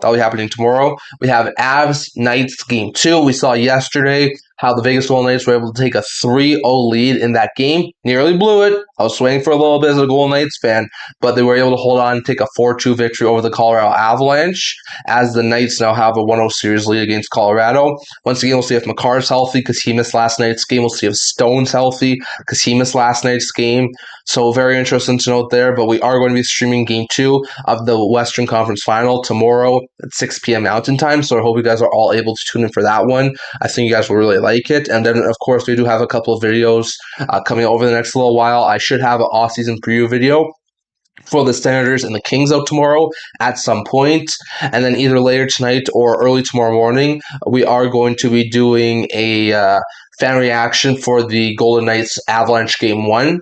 That should either come out later tonight or tomorrow morning. And we should also have power rankings out, my pre-conference final power rankings, either tonight or tomorrow morning. Once again, we'll see how tonight's live stream goes, and we'll also see how much I'm able to get edited. But if it's too late, I'll post it in tomorrow morning. So very interesting out there, but I will have power rankings as well as the fan reaction for tonight's Avalanche game one out tomorrow or tonight. And then, of course, at some point tomorrow, I'll try and have Ottawa, Los Angeles off-season preview. So you guys are all able to stay tuned for that. And then, of course, Saturday, we're going to have a trade rumor video. And then Sunday, we're going to have a fan reaction for game two of this series. So that's currently my schedule at this current point in time. So very interesting out there. I'd love to hear your guys' thoughts on all that was discussed here today. Hold on a minute here, folks. I'm just going to change this up to the second period because we are about to get set for the second. So that's really good stuff there. I'm going to change this up here and we're going to move this to the center. So the second period is about to get underway. So that's really good stuff there. So far, I can't believe how well the Montreal Canadiens have started in this game. Like, that is crazy how well they have started.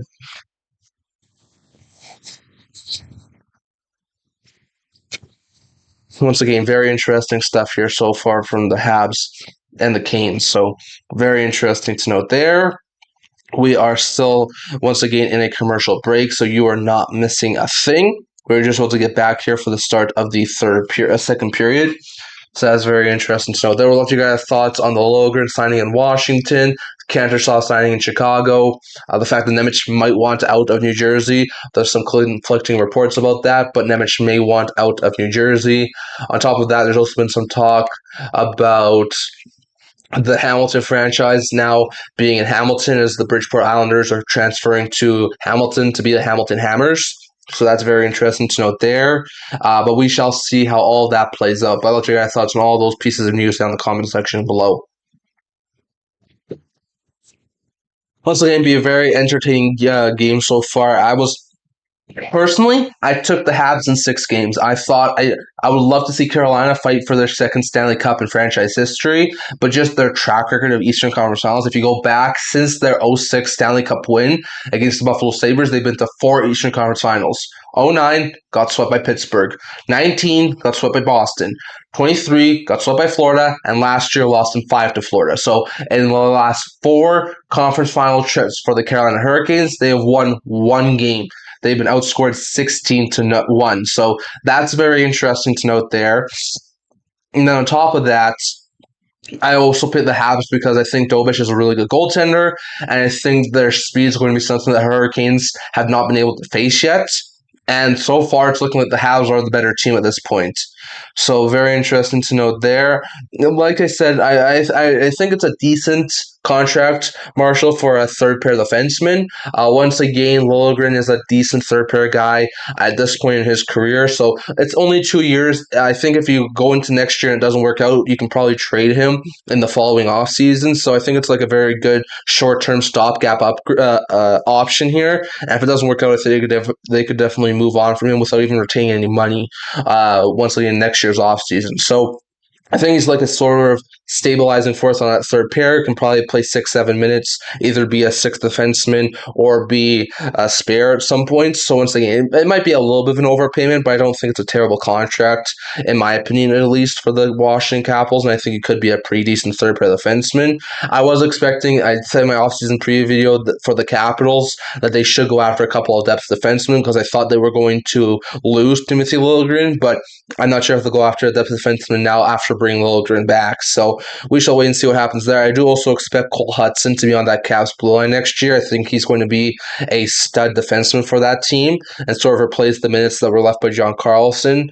So that'll be very interesting to note there. But I do wonder what else Washington does after signing Liljegren. Do they try and go after a forward? I do wonder if they try and package maybe one of their first round picks, maybe 2 of them, for like a really solid stud forward that can really help in their top 6, especially if they do lose Ovechkin this offseason. If he does retire, I don't think he's going to, but if Ovechkin does retire, they're going to need someone to help in that top 6, whether that's a guy like Cairo or a Robertson or something like that. I could definitely see him try and put together some sort of big package to try and acquire top 6 forward to sort of replace Ovechkin, or if Ovechkin stays for 1 more year, then maybe to try and work with him. So very interesting note there. I don't think Trevor Van Riemsdyk will be signed either. Once again, there was some talk at the trade deadline about the Caps moving him. He had 1 year left on his deal. I think he'll probably try and go and get a fresh start elsewhere. There's a couple of other teams out there who could definitely use some third-pair defensive help. So I wouldn't be terribly shocked if Trevor Van Riemsdyk found himself on a new franchise next year. And also, James Van Riemsdyk is on an expiring deal too. So I wonder if the brothers maybe try and sign somewhere together. That could be a possibility. James Van Riemsdyk is like a solid bomb 6 for a team, and Trevor Van Riemsdyk is like a solid third pair defenseman. That would be very cool to see the Van Riemsdyk brothers together in a team. Once again, not sure if that'll happen or not, but we shall see. That'll be very interesting. But yeah, I think after the Logren signing, very likely that Trevor Van Riemsdyk probably won't stay with the Washington Capitals. So very interesting to note there. We are set here for the start of the second period. Face off here at neutral ice. It's Stankoven against Evans. So very interesting there. Yeah, that would be funny, especially if the Leafs are trying to go forward again next year. Those could be some really good depth pieces for Toronto, and James Ramsey going back to Toronto would be good. Carolina wins the offensive zone, neutral zone face-off draw, and they get sent into the Habs zone. Habs gain possession back, and make a little bit of a breakout here from Montreal. Demidov's got it. He's got Newhook with him. Demidov trying to get around the Carolina Hurricanes player. Can't. He stops up, gets it to the point, but just squeaks past Evans. Here comes Carolina. Maybe a little bit of a break here for the Hurricanes. Stankoven's got it. Shoots! And that one's deflected wide. Montreal's got it on the boards, and they funnel it back into their own zone. Dobson across, and now here comes Newhook, just a little bit too far for him. However, he is able to get it. Maybe a little bit of a break here for Newhook, and his pass cannot connect. Carolina's got in the neutral zone. Hull's got it. Hull puts one on goal, stopped by Dobesh, and he's just going to hold on. Offensive zone face-off draw here for the Hurricanes with 19:15 left here in the second period. So very interesting to note there. And yeah, Van Riemsdyk reunion in Toronto would be actually quite cool to see. So maybe that's something that happens. The Maple Leafs do need some changes on their blue line as well. So that will be very interesting to see. Once again, 4-1 for the Montreal Canadiens. Shots are 14-13 for the Hurricanes. And we are 45 seconds into the second period. So far, a great game here from the Hurricanes and the Habs. Offensive zone face-off draw here for Carolina. Stahl out there against Danault, a couple of really good veterans. And Stahl's able to get to the point. Chatfield with a shot blocked, and the Habs are able to get the puck back. Texier trying to spring Anderson. It's a little bit too far for him, but he is able to go onto it. Anderson dumps it in. Texier goes after it, and the Canes are able to regain possession. Stahl intercepted in the neutral zone by Montreal. Oh, and there was a huge hit from one of the Hurricanes players. I think that was Martinook. Montreal is able to get back in their own zone. However, huge hit from Anderson on Chatfield, and the Hurricanes are able to get the puck around the boards. And intercepted once again in the neutral zone. Here comes Montreal. It's Josh Anderson. Anderson gets it, sends it around the boards, and Montreal is able to get the puck back, and Danault's got it. And Danault sends it out. Anderson is hit hard. I think that was by Chatfield. Carolina gets it into the neutral zone, into the offensive zone, and dumps it in. Dobish out of his net to play it, and gets it to Gooley. Gooley back around to Struble, and Struble is going to send it back to Gooley. Gooley in his own zone, sends it up in the air, and gets it into the neutral zone. Texier got it deep to the Carolina Hurricanes. Nice stretch feed here from Carolina. They're just going to tip it in. Struble below the goal line. Head off the puck. Jarvis keeps it. Jarvis looking for a passing lane. Is going to turn it over, and Montreal's got on the boards. Here come the Habs. Into the offensive zone. Slavkovsky's got a little bit of space. Just dumps it in. Nikishin's going to get there first. Nikishin around the boards. Nice play. Jarvis leaves it for, I think that's Svechnikov, and Aho actually has it. Aho sends it back to Gostisbehere. Gostisbehere trying to get some sort of a passing lane going here. Sends it deep as Svechnikov goes after it. Svechnikov trying to get away from one of the Habs players. Can't. Montreal's able to intercept it. Carolina gets it back. Keeps in the offensive zone. Carolina looking for a passing lane here. And here come the Hurricanes. Turn it over. Montreal's got it.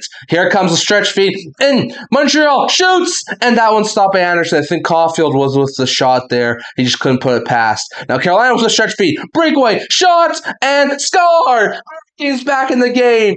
It's Robinson. Stretch feed right to Eric Robinson to the back of the net. Hurricanes are back in this game. It's a 4-2 game just 3 minutes into the second period. What a start for the Hurricanes to the second period. Once again, some really good back and forth. Hudson with a stretch feed to Caulfield. He was just not able to put it past. Oh, he hit the post. That's why it looked weird. He just hit the post. And then a stretch feed to Robinson, and Robinson puts one past Dobish. Solid goal there from Eric Robinson, and the Canes have made us a 4-2 game. Not out of this one yet, so don't go away, folks. Let's see here. The goal is now 4-2. So good stuff there for Montreal. And we have a game here, folks. Robinson's last playoff goal was May 10th, 2025. So it would have been a while since Robinson was able to score a playoff goal. So very interesting to note there. Canes win the offense's own neutral zone faceoff draw, dump it in. Go after it. Matheson has it below the goal line. Passes it to Dobson. Dobson, nice play off the boards, tipped in. I don't think there's any icing here. Anderson out to play it. Anderson along the boards is able to get it out, and Carolina is going to get it deep into the Montreal zone. Dobesh leaves it for Gooley, and now the Habs have it back again. Trying to center feed to Doc, and it's taken away by Carolina. And now Doc has the puck back again. Doc sends it to Bolduc, got a little space. Bolduc sends it back to Doc, shoots, and that one's blocked by one of the Hurricanes in front. Montreal's got the puck again. Nice play, but once again it's turned over. Carolina has it, but it's poke checked away. Montreal regains possession in the neutral zone. Doc's got it. Doc dumps it in. Bolduc chases after it. Anderson's got it around the boards. Carolina is able to get there first. And now it's Gostisbehere. Gostisbehere sends it into the neutral zone. Dobesh is able to get the puck back. Dobesh looking for a passing lane, gets to one of his defenders, and Montreal's got the puck. Here's Demidov. Demidov sends it in, and Carolina's got the puck. And now here come the Carolina Hurricanes. Oh, the pass is a little bit too far for Blake. Turnover, and Montreal's now got back in the neutral zone. Here comes, I think that was Newhook, but he turns it over to Stankoven, to Blake. Hall shoots, and that one just goes wide. Nice stop there from Jakub Dobesh. And now Carolina's got the puck, and the puck is covered up by the Montreal Canadiens goalkeeper. So good stuff there for the Montreal Canadiens. They're able to relieve some of the pressure with the Hurricanes pressing for a goal to make them only one goal down. So very interesting to note there. Once again, they're just showing some of the highlights. Ehlers with a shot, stopped by Dobesh. What a beautiful stop. Let's see how that happened. It was, I think, off his mask or off of his glove. So very interesting note there. Great stop from Jakub Dobesh. And the Habs are able to save a 2-goal lead for now. Offensive zone face-off draw here for the Hurricanes. Ehlers has it, gets it to Miller. Turnover, and Carolina keeps in the zone, dumps it in, goes after it. Canes do get there first. It's Stahl against Deneau. Both teams trying to fight for the puck along the corners, and Deneau can't get away from Stahl. Now he does, but the Canes keep the zone. Carolina's got the puck. It's Stahl below the goal line, pass in front. That one's going to be intercepted. Dobson has it, stretch feed to Texier. He's just going to tip it into the neutral zone. Carolina gets it back into the defensive zone, and Montreal's got it, intercepted by Carolina. Maybe a 4-on-2 break here for the Hurricanes. In comes Carolina, trying to get a pass across the Stahl. They can't. Martinook looking for a pass or for a shot, can't. And Montreal is able to keep possession in their own zone. Montreal trying to break up here is Lane Hudson. Pass the red line into the offensive zone. Hudson streaking in, looking for a passing lane. Tries to get to the notes, turned over. And Montreal is able to get the puck. Texier keeps it in. And the puck is into the other corner. Montreal looking for a pass. Montreal looking for it in the corner. And the puck goes all the way down the ice. I'm not sure if this is going to be icing call or not. And it is. So there's going to be offenses on face-off draw here for the Habs, with once again just a couple of minutes gone in the second period. So very interesting to note there. Once again, we're going to have another offensive zone face-off draw here for the Montreal Canadiens. Once again, 4-2 for the Montreal Canadiens over the Carolina Hurricanes. 17-13 shots on goal right now for the Carolina Hurricanes. Let's see here. Suzuki can't keep it. Montreal is looking for it, and Carolina does get it. Pass into the neutral zone. It's a little bit too far. Montreal's able to get the puck back first. It's Gooley. Gooley is going to be hit off the puck, fighting for it below the goal line, and now it is Hudson around the boards. Sends it deep. Montreal may have a little bit of a break here. So Suzuki trying to get to it, and he can't. Nice stop there from Anderson. Off the boards, and Carolina's got the possession. 3-on-2 break here for the Hurricanes. Svechnikov in.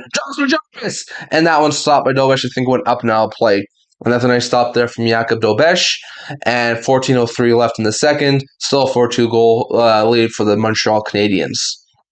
Once again, though, Canes fans are now standing a little bit more energized because the Hurricanes have been a little bit better. Once again, nice play from Aho to Svechnikov. Svechnikov left it for Jarvis, and just a nice stop there from Jakub Dobesh. You'll see the slow-mo replay here. And, yeah, off of his mask again and up and out of play. So very interesting. So there, 14:03 left in the second period in Game 1 of the Eastern Conference Final, and was currently a 4-2 lead for the Montreal Canadiens. So very interesting note there. Canes out of the point. Nikishin looking for a passing lane, shoots, and that was going to be stopped. And Canes keep the line for the time being, but Montreal now intercepts. Nice play there from the Habs. They get the puck away, and Matheson is just going to dump it into the Carolina zone. Carolina stops up, gets it around the boards, and the pass is weirdly to no one. Montreal is able to keep in the offensive zone for a second, but Carolina now does get the puck into the neutral zone. Montreal sends it back into the Carolina zone, and Gostisbehere stops up below the goal line. He slips, but he's going to be able to recover below the goal line. And Gostisbehere with a nice pass gets it to, I think that's Hall. Hall into the offensive zone, looking for a passing lane, drops it off, gets it to Nikishin. Nikishin with a pass, trying to get to Stankoven. It's a little bit too far for him, but he is able to get the puck back to the point. Gostisbehere with a shot, stopped. And now it's Nikishin along the boards, looking for something to do, gets it to Gostisbehere. Gostisbehere gets in front, shoots! And that was once again going to be blocked, and Montreal's able to get the puck out. Solid play there from the Habs. Carolina, Montreal both looking for that puck, but it's all the way down the ice, and now Carolina is going to try and stop up and get something going here. Carolina's got the puck. In comes Walker, dumps it in. Nice play there from the Hurricanes. And now Montreal's got it. Lane Hudson. Hudson sends it around the boards, and he is not able to keep it in. Now he does get the puck back, and now he sends it out into the neutral zone. Maybe a little bit of a break here. Nope. The puck is going to stay in the neutral zone for a second, but now Doc has it. Across to Bolduc. Bolduc. Sharp angle shot. I think that was blocked by one of the Canes players and goes up and out of play. So a good try there from the Carolina Hurricanes. I think that was a block from Sean Walker. Once again, they're just showing the replay here of Robinson's goal that has the Carolina Hurricanes back in this game. Only down 4-2. We are going to a commercial break, so you are not missing a thing. So very interesting to note there. Once again, they're just in a commercial break, so you're not missing a thing. Once again, if you guys are just tuning in, we will have another live stream tomorrow night at 6 p.m. Mountain Time for game 2 of the Western Conference Final between the Avalanche and the Golden Knights. That's going to be a very entertaining game between Avalanche and Golden Knights. Knights were able to take game 1. If the Knights win, they're going back to Vegas with a 2-0 series lead and have Colorado on their heels. If the Avalanche win, it's a 1-1 series, and that's going to go back to Vegas for game 3 on Sunday. So that's going to be very interesting. But we will be streaming game 2 between the Avs and the Knights tomorrow after Vegas won game 1 last night. So very interesting to note there. And we will have some more game videos coming over the next little while, either later tonight or early tomorrow morning. I will have one of fan reaction for the Avs and Knights game 1, which I've already recorded. I just need to finish editing. And then also power rankings, pre-conference final power rankings. So those are going to be probably out either later tonight or depending on if I'm not able to get them edited in time, then early tomorrow morning. Then also on top of that, we'll have off-season preview video of Kings and Senators tomorrow at some point. On Saturday, we'll have a trade rumor video at some point. And on Sunday, we'll have a fan reaction for Game 2 of the Canes and Habs series. So those are my next few days of game of videos. So we should have fan reaction and power rankings out either later tonight or tomorrow morning. We should have off-season preview out tomorrow at some point. We should have trade rumor out on Saturday, and we should have a fan reaction out on Sunday. So that's my current schedule for the rest of the week. Once again, you're not missing a thing. We're just getting back here from a commercial break. So very interesting to note there. Very good stuff so far. Once again, they're just zooming in on Newhook, who was the overtime winner in Game 7 against the Buffalo Sabres 3 nights ago. So very interesting to note there. Once again, shots are 18-14 in favor of the Hurricanes after the first 7.5 minutes, and it's now a 4-2 lead for the Montreal Canadiens. So very interesting to note there. Once again, been very interesting. Montreal is going to be waved out of the faceoff draw. So here comes Texier to take it against Stahl. Offensive faceoff draw here for the Habs. And the Canes are able to win it into the defensive zone. Miller around to Walker. Walker with a nice play there. And streaking up is, I think that's Walker. But he's going to get around the boards back to the point. Carolina with a shot. Stopped by Dobesh. And Hudson gets it back. Carolina intercepts. Stahl trying to tip in front, and the puck is below the goal line. Ehlers got it. Ehlers trying to get a passing play He's going to shoot a puck on net. That one's blocked. Now maybe a little bit of break here for the Habs, just a little bit too far out of Texas' reach. That one's going to go all the way down the ice and icing with 12 minutes left here in the second period. So very interesting to note there.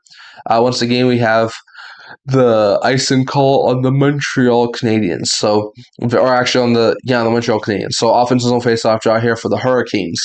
For Carolina, trying to get this game back into within one, as they are currently trailing by 2. Deneau in the face-off dot against Aho. Deneau wins it. Struble around the boards. Carolina trying to keep the line. They are able to. Goss spare to, I think that's Svechnikov.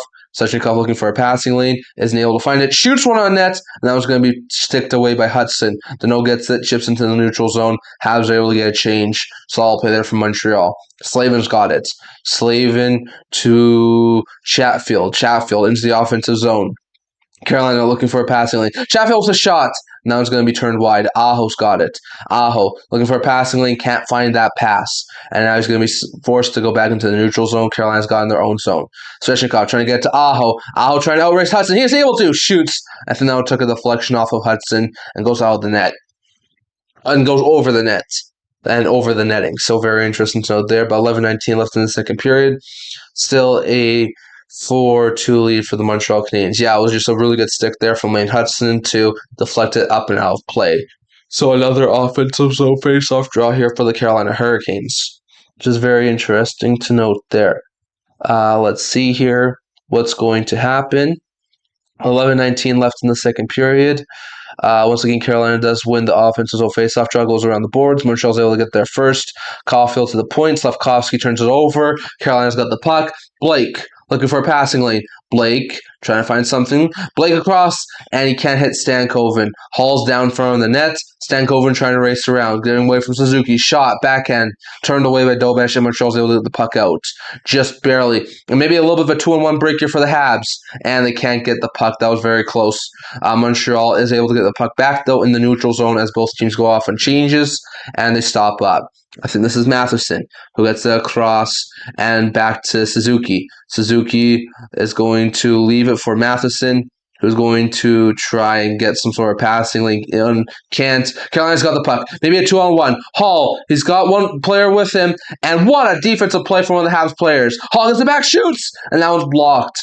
Montreal's got the puck again. Suzuki spins the pass to Caulfield, and Caulfield fans in the clearing attempt. Now he gets it down deep into the Carolina zone, and both teams go off on changes. So very interesting to note there. Carolina's got the puck in their own zone as they try and start up. Carolina stretch feed into the offensive zone. Here come the Hurricanes, and they stop up. Get back to the point. It's mishandled. Montreal may have another break. Here's Ivan Demidov waiting, trying to get some sort of passing lane going. Gets it across. Pass a shot! And that one goes wide. Demidov trying to get it to one of the Habs players. Can't. Carolina intercepts. And now here come the Hurricanes. Maybe Eric Robinson with a little bit of a break here. He's going to stop up along the boards. Gets it deep for Carrier.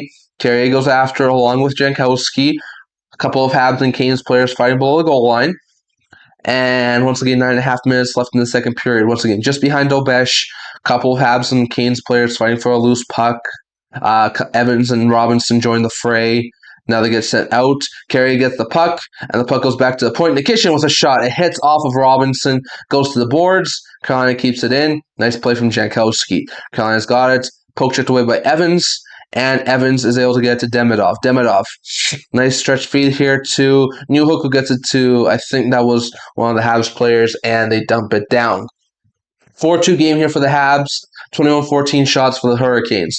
Gossespierre in the neutral zone. Sends it across to Nikishin. It was a little bit too far for him, and he can't handle the pass, and he's just going to dump it into the Montreal zone. Montreal's able to recover possession. Hudson's got it. Once again, shots this period are 7-1 in favor of the Hurricanes. They do have one goal on the board. Montreal's going after it.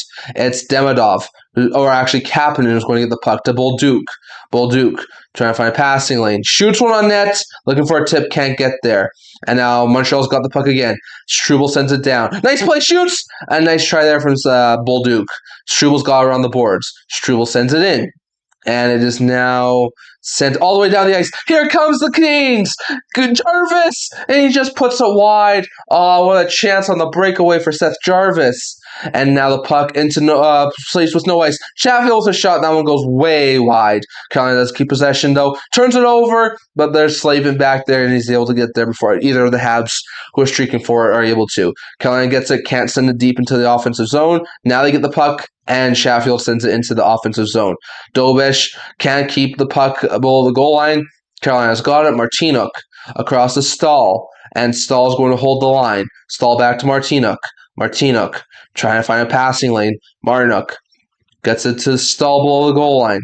Stahl gets it along the boards, trying to weave away from Struble. Stahl still weaving away from Struble. They've had 7 minutes of possession time in the offensive zone. Here it comes. Shoots! And that's going to be stopped. Once again, back to the point. Martinuk with a shot. And that one goes wide. Carolina keeps possession. Now it is Ehlers trying to get it to Martinuk. Can't. Carolina keeps the puck in. And it is Stahl. Stahl back across to Ehlers below the goal line. Tries to feed in front to Martinuk. And they can't get that loose puck. Carolina keeps possession, though. Into the offensive zone. 7 minutes left in the second period. A shot, and that one stopped. Stahl's another shot, stopped by Dobesh, and they're going to clear it down the ice. Is this going to be icing? It is. There'll be icing call here on the Habs. A lot of tired bodies on the ice are going to stay out there for the Canadians. 4-2 Canadians right now. 6:51 left in the second period, but the Canes are pressing, and they have been this entire second period. Once again, it started with a Jarvis breakaway attempt, and once again, a really good play from Dobesh to stop Jarvis on the breakaway. Ehlers across to Martinuk. It was just tipped wide. A really good try there. And once again, they're just sort of figuring out who's supposed to be on the ice and who's not. So Leno's going back out there. He's going to probably be the one to take the faceoff draw. Once again, 6:50 left in the second period. 4-2 right now for the Habs. So very interesting note there. Once again, Dano against one of the Canes players in the faceoff dot. Canes win it. Chatfield to the point. Shot. And that one goes wide. Almost hit the ref in the head. Once again, Stankoven is going to try and fight for that loose puck. Puck along the boards. Habs and Canes trying to fight for it. Canes keep it in. Here comes Hall. Trying to find a passing lane. Hall is going to get away from the Habs players. Nice play from Dano. And the Habs are able to regain possession for a second. They get the puck back. Stankoven intercepts. Back to the point to Chatfield. Chatfield back to Stankoven. Stankoven to Blake! And that one was blocked. Lane Hudson trying desperately to get that puck out. They are able to. Texier goes after it. And fan on it. Anderson with the intercept. Drops it off. And pass in front. And Anderson tips it on goal. What a chance for Anderson. That was a terrible play to try and clear a puck out of the zone by the Carolina Hurricanes. It's kept in the zone for a second. And Suzuki actually trips on the ice. Carolina can't keep the possession of the puck. Chatfield's got it. Suzuki. And Hall's got it now. Carolina's got the puck. And Montreal looking for it. Caulfield's got it. Caulfield to the point. Matheson tipped in front, trying to get puck on net. I don't think that puck ever touched Anderson. Once again, they're fighting for it on the boards. Montreal keeps it in. Nice play. Suzuki and Caulfield converge, trying to keep that puck in the offensive zone. However, it comes right to Chatfield, and they're going to bank it off the wall down the ice. This might be an icing call on the Hurricanes, and it looks like it is with 5:19 left here in the second period, and still a 4-2 lead here for the Montreal Canadiens. So very good stuff there. Once again, just a very weird trying to set something up here from the Hurricanes that led to that Anderson chance, and that's going to lead to a whole bunch of time bodies now for the Hurricanes being on the ice. Once again, everyone on the ice has currently had a shift of over a minute and a half long, so not great news there for that elite second line in Carolina. It's going to be an offensive face-off draw here, won by Evans. Montreal's at the point. Goalie across, shoots, and that one's stopped by Anderson. So at least they're going to get their tired bodies off the ice. That's some really good stuff there for the Hurricanes. And it looks like we are going to a commercial break. So very interesting note there. Evans trying to get it to Goalie. Goalie back to Demidov, and it was just gobbled up by Freddie Anderson. So very interesting to note there. Sorry about that, guys. So very interesting to note there. We do have a couple of very interesting things to talk about once again. At the next intermission report, we'll talk about a couple of things. So I hope you guys are able to stay tuned for that. We're in a commercial break, so you're not missing anything.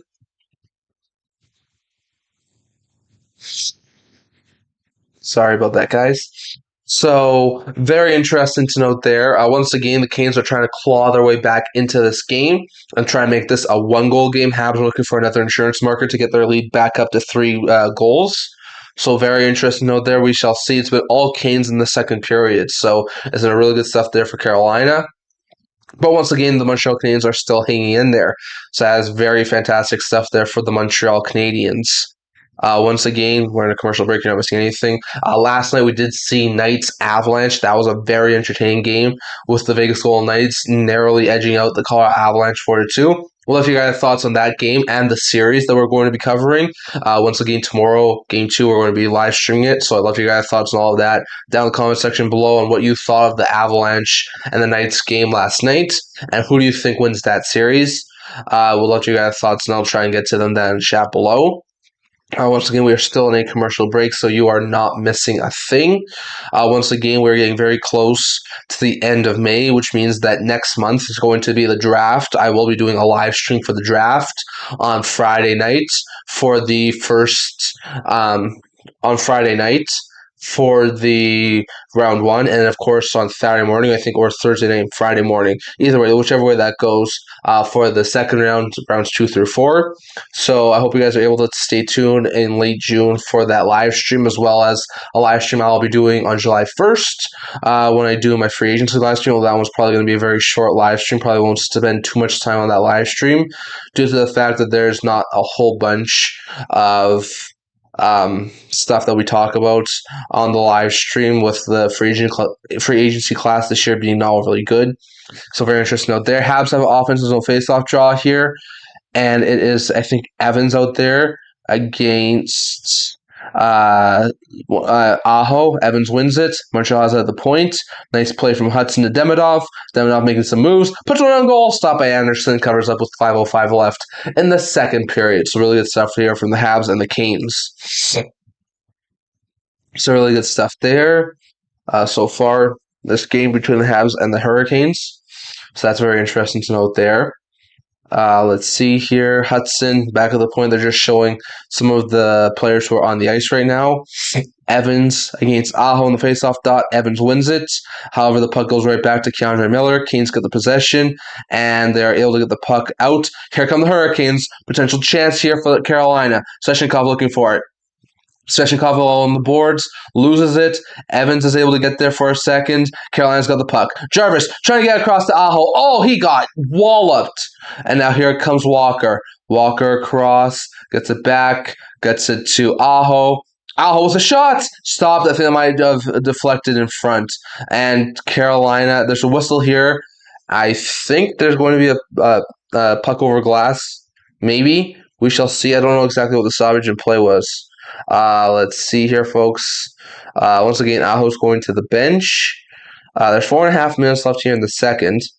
So really interesting out there. There was a stoppage in play. I don't know if this was like an offside or a puck over glass or some sort of a delayed penalty call. Let's see here, folks. Just give me one quick second. It looks like it's just going to be an offensive zone faceoff draw here for the Hurricanes. Suzuki in the faceoff draw against, I think, Stahl, and Stahl's able to win it. Canes have it. Chatfield loops around the net, and the puck goes into the corner. Montreal's able to get there first. Slavkovsky fighting for it. Carolina keeps it in the offensive zone, and they can't get there first. Now they do. Martinook shoots, and that one goes way wide. Carolina keeps the puck, funnels it around. 4 minutes left in the second period. Carolina fighting for it in the corner, along with Ghoulies out there, Stahl, Carrier, Suzuki. They're all fighting for the loose puck. Suzuki is able to get it, and maybe a little bit of a turnover. Carolina's got the puck back. Shoots! Stahl just hopped over his stick. Carolina's got the puck now, or actually Montreal does, into the offensive zone. They're just going to stop up. Suzuki dumps it deep, and the Habs go chase after. Slavkovsky with a pickoff. Nice job there from Slavkovsky. He's taken down to the ice, trying to fight for it with Chatfield, and the Canes are able to get the puck back.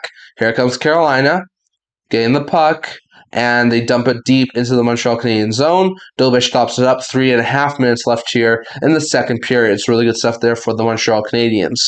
Montreal is going to loop it around the boards, and here comes Montreal, who's going to dump it in. However, this is going to be an icing call, so Carolina is going to get offensive zone faceoff draw here with 3.5 left in the second period. Shots are currently 22-16 in favor of the Hurricanes. So very interesting to note there. Once again, very interesting stuff so far between the Habs and the Canes. Once again, we will see some other things in the intermission report. So very interesting to note there. Once again, offensive zone face-off draw here for the Hurricanes after the icing. And Carolina is going to lose the draw. Montreal's got it. Around the boards. Bolduc tips it in. Maybe a little bit of a break here for Montreal. Nope, that puck goes straight up in the air in the neutral zone. And the puck goes into the Carolina zone. Tripped in. It's an offside call on Zach Bolduc. So nice try there, but there's going to be a neutral zone face-off draw here for the Habs and the Hurricanes. Once again, they're just about to go into a commercial break, I think. Let's see. It looks like that. So 3:13 left in the second period. We're going to yet another commercial break. So very interesting to note there. Once again, next week we'll plan on doing a couple of other videos. Like I said, I'm thinking on streaming one game on Monday or Tuesday, and then maybe streaming Thursday and Friday again next week. We'll see how things go. I'm probably going to try and do Game 4 of Knights and Avs. I want to do one of the games in Vegas. We'll see how everything goes. Maybe I'll do one of the games in Montreal, but probably one on Monday or Tuesday. And then, of course, Thursday and Friday next week, we will do some live streams. And then we'll see how all the series wind up playing out. So we'll see how everything shakes out. On top of that, I do also want to try and do a couple more videos next week. So we're obviously going to have what the NHL has script for the conference final. We're obviously going to have power ranking updates. We're obviously going to have a couple of news and rumor videos. We're going to have a couple of off-season previews. Planning on doing probably next week the Penguins and Stars in one off-season preview video, and the Oilers and Bruins in another off-season preview video. So those are probably going to be my next two off-season preview videos after the one tomorrow between Ottawa and Los Angeles. I'll probably have Dallas-Pittsburgh next week, as well as Edmonton-Boston. So very interesting to note there. And then we will have a couple of other off-season preview videos over the next couple of weeks. Next week probably will be close to my last power rankings video. I might do one more depending on how long the series go. But once we do get to the Stanley Cup final, I'll do one Stanley Cup final power rankings starting out, and then we'll probably just leave the power rankings as is. I'll start to do more newsroom update videos as we get closer and closer to the draft and free agency, as we get more and more trades coming out. And we probably should get a couple other things too. Once again, Dobeš's road record is 6-2 with I didn't see that. They moved the graphic away. Either way, Montreal has a really good goaltender, Jakub Dobeš, who has been really good this year. So very interesting note there. A neutral zone faceoff draw here for the Habs, and they win the draw, but it goes right back to Carolina. Walker has in his own zone. Walker sends it, trying for a tip, and he can't get there. Montreal sends it back into Carolina's zone. This might be another icing call. It is. So Carolina's going to get offensive zone faceoff draw here with 140 left, or 3:01 left in the second period. So very interesting to note there. Once again, very interesting game so far. Habs have a couple of tired players on the ice right now, and the Habs are going to lose the draw. It's Carolina who's going to be able to keep it in.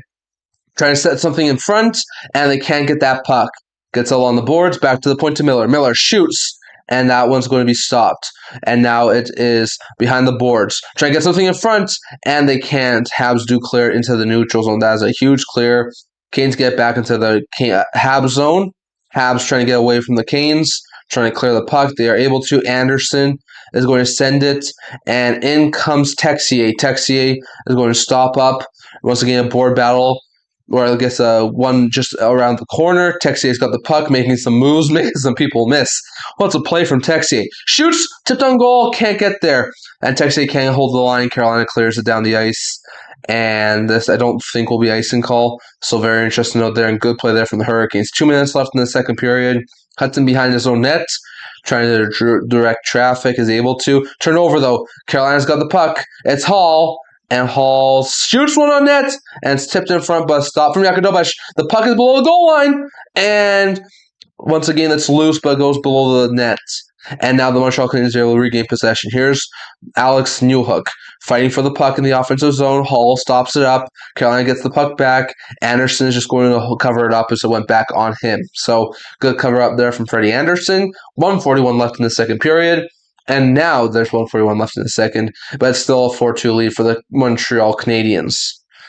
Carolina, once again, some really good shots. Oh, yeah, that puck just trickled wide. Dobeš did not have that puck in his pads. It squeaked through. If that was like a couple of inches to the other side, it will trickle into the net. But luckily for the Habs, that puck trickled just wide to the other side. So very interesting to note there. Once again, shots are 23-16 in favor of the Hurricanes. We have 1 minute and 41 seconds left in the second period. Once again, Carolina, their face-off man, I think that was Stahl, has been waved out. So now another Hurricane comes in to take it, and they lose it. Matheson at the point. In the offensive zone, fans on a shot, and the Habs do have possession for a second. Matheson keeps the puck. How the heck did he keep that one in? Shoots! And that one's tipped just wide. Caulfield around the boards. Now it's Slavkovsky trying to get away, and Slavkovsky tied up with Chatfield, along with Slavin, and the Canes turn over. 1 minute, 20 seconds left in the second period. Carolina into the offensive zone. Nice play. Turnover. Montreal now has it. They're just going to send it back into their own zone and try and set something up. Turnover in the neutral zone. Carolina tips it into the offensive zone. Both teams go after it, and Montreal is going to lose possession. Here comes Aho. Aho wheeling, dealing, spinning around, making a couple people miss. Aho to the point, drops it off for Gostisbehere. Gostisbehere shoots, and that one's stopped. Rebound, and the Canes can't get it in. There's no signal yet. It looks like Dobeš does have it in his glove. A solid glove stop from Jakub Dobeš. And now there's some rough stuff going on between the Hurricanes and the Habs. Svechnikov's helmet is off, as I think that's Matheson on the ice. So it looks like there were a couple players who are fighting after the play. So very interesting to note there. 24-16 shots on goal now for the Carolina Hurricanes. Once again, we'll see this here. Carolina had it in. Shot was stopped. Dobeš covered it up. And then Matheson and Svechnikov started going after it. Once again, they were fighting for a position in front of the net. Both guys were sort of cross-checking each other a little bit. Dobeš, of course, makes that save. And then Svechnikov gave a little shot to Matheson. Matheson gave a shot to Svechnikov, and that's why Matheson was on the ice and why Svechnikov had no helmet. So very interesting to note there. Shots this period are 10-3 in favor of the Carolina Hurricanes, so they have owned possession at this point in time. Both Matheson and Svechnikov are off, probably for both coincidental roughing minors. So that means we're going to have some 4-on-4 hockey. Once again, this will carry on into the third period. So Svechnikov and Matheson will have the first 1 minute and 13 seconds in the penalty box entering the third period. So very interesting to note there. Once again, Dobeš just talking to the refs right now. Looks a little bit frustrated. Once again, this is an offensive face-off draw, I think, for the Carolina Hurricanes. Once again, it'll be 4-on-4 for 47 seconds in the second period, and then 1 minute 13 will carry on into the third period. So very interesting to note there. There hasn't been a whole bunch of power plays in this game. Like we saw, both teams have 27 seconds of power play time earlier in the game. But for the most part, there hasn't been a ton of power play opportunities for either one of these teams in tonight's game. Evans against, I think it's Ehlers in the faceoff dot. Evans wins it back into his own zone, and Carrier passes it across to Lane Hudson. Hudson is going to turn over. Blake has it. Blake looking for a passing lane. He's going to stop up. He's going to get to, I think that's Hall. Actually, that's Svechnikov. Back to Blake. Blake has it to Nikishin. Nikishin was a shot, tipped wide. Evans has it in his own zone. 25 seconds left in the second. Evans is going to stop up and try and find some sort of shooting lane. Gets it, streaking into the offensive zone. Evans looking, and he's going to turn over. Nikishin's going to loop back around. 10 seconds left, maybe a chance for one more rush for the Hurricanes. Nikishin across to Ehlers. Ehlers whooping around a couple of other people. Gets it back to the point. To Nikishin! And that stopped 0 on the clock, and that's going to be it for the second period. So very interesting note there, but the Hurricanes, the Habs, a really good back and forth game. Once again, the Canes scored the only goal the second period. It was Eric Robinson a few minutes in, but that's the only goal. 4-2 Habs entering the third period. So we are going to go to an intermission break here. So we're going to change this to the intermission report here. So just give me one quick sec here, folks. Intermission. So that is good. We'll just put this, centering it here. That's great. And Habs and Canes are both going off the ice for intermission. So very interesting note there. So we will give a quick breakdown of what's happened so far in this game for the intermission report. And yeah, so very interesting note there. Hold on a minute here, folks. Let's see. So the shots currently are 25-16 in favor of the Carolina Hurricanes. So the Hurricanes do have the shot lead. However, it is still 4-2 for the Montreal Canadiens. There will be a minute and 13 seconds left of 4-on-4 action to start the third period. The only goal of that period came from Eric Robinson. I think it was a breakaway goal from William Carrier. 2:46 into the second period would give the Canes help the Canes cut the deficit to 4-2, but that's where we sit right now. Habs lead 4-2 over the Carolina Hurricanes. Faceoff percentages are now in favor of the Carolina Hurricanes. They've won 23 of 42 faceoffs. So they now lead the faceoff dot by 54.8% to 45.2%. Both teams are still over on the power play with that 27-second short power play stint for both teams. So really no one's had a really legit chance on the power play yet. Hits are 30-14 in favor of the Hurricanes. Block shots are 22-11 in favor of the Montreal Canadiens. Giveaways are 11-10 in favor of the Montreal Canadiens. And takeaways are 2 apiece. So that's very interesting to note there. But it's currently a Habs 4-2 lead over the Hurricanes in intermission. So very interesting to note there. Once again, very interesting so far between all these teams. Once again, just looking for a couple of other pieces of news that have been mentioned from our past couple of days. So once again, Nemec, there were some conflicting reports, but Nemec might want out of New Jersey. If so, I'd love to hear your thoughts about this potential trade if Simon Nemec was available and the San Jose Sharks presented this offer. If the Sharks presented the New Jersey Devils with William Eklund, the Oilers' first-round pick in this year's draft, 20th overall, and another pick or a prospect, and offered that to New Jersey for Nemec, would A, the Devils take it, and would B, that'd be a good play for the San Jose Sharks. The Sharks need defensive help. I think they go Stenberg with the second overall pick. I think they go for a trade with their first-round pick from Edmonton and try and package it with a couple of other pieces to go after a solid defensive prospect or a defensive player. I think Nemec would be a really good pickup here for the Sharks. They can go after a veteran defenseman either in a separate trade or in free agency. There's a couple of decent guys like Radish, like Riley, like Nurse, like Anderson who could be available. And then you're in a really good spot with your defense. You still got Orlov, you still got Dickinson. Maybe you try and sign a couple other lower end guys who can play more second, third pair minutes. And I think that'll be a really good pickup here. Once again, not saying Nemec is available or not, but there was also some talk about him at the trade deadline. So if he wants out, that's not overly surprising. So very interesting to note there. But the Montreal Canadiens and the Carolina Hurricanes.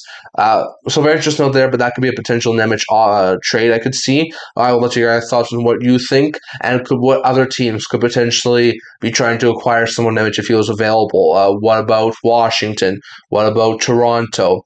What about Anaheim? Because they could definitely use a couple more defensemen. So we'll let you guys thoughts on all those things. On top of that, we also saw that the Hamilton franchise has had their logo revealed. Once again, if you guys didn't know, I talked about this a couple of weeks ago, maybe closer to a month or two ago. Hamilton's getting an AHL franchise because the Bridgeport Islanders are relocating there, so the Islanders AHL affiliates will be in Hamilton for this upcoming season, and they have named themselves the Hamilton Hammers. They have a very interesting logo. It's a very interesting name. We'll let you guys thoughts on all of that. And do you think this AHL expansion is potentially a preview of potentially, once again, not saying it's going to happen, but if the NHL does expand, Could we see an NHL team in Hamilton? I know there's been a couple of attempts over the past number of years, like dating 20, 30 years back, but do we actually see a potential second team in Toronto? I'll let you guys, or Ontario, mind you. I'll let you guys thoughts on that and what you make of Hamilton getting an AHL team and now having their official logo and their name. So let you guys thoughts on all of that. And yeah, it's basically all the stuff we've had from over the past couple of days. Doesn't look like there's very much of anything else to really be discussing here. Liljegren, of course, did sign.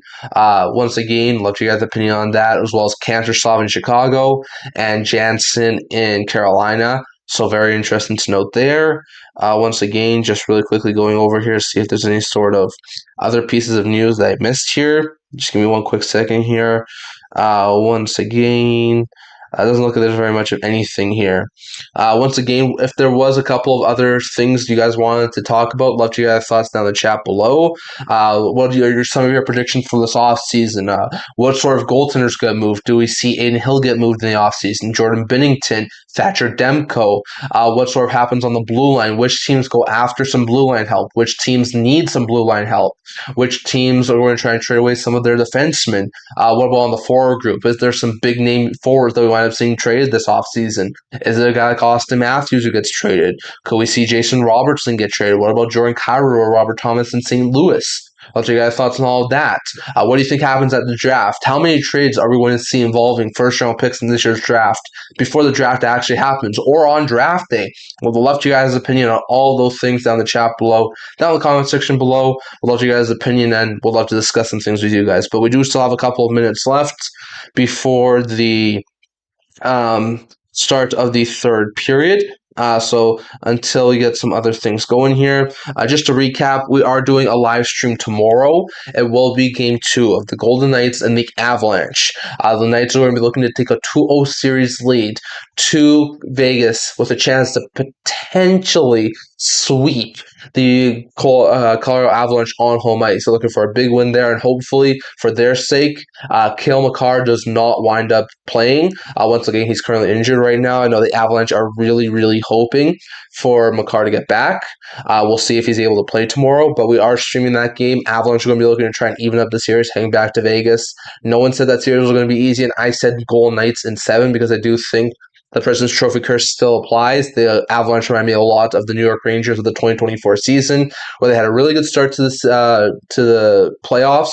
They started out 7-0. Avalanche started out 6-0. They easily got to round 3. And then in round 3, they ran into the Florida Panthers, and they wound up losing in the conference final. I think Colorado runs into Vegas and loses in the conference final. So that's my opinion, but I did say Vegas in 7, so we'll see if the Knights are able to make it 2-0 tomorrow. I will be streaming that game at around 6 p.m. Mountain Time, so if you guys are able to stay tuned for that. And then, of course, we will have a couple of live streams next week.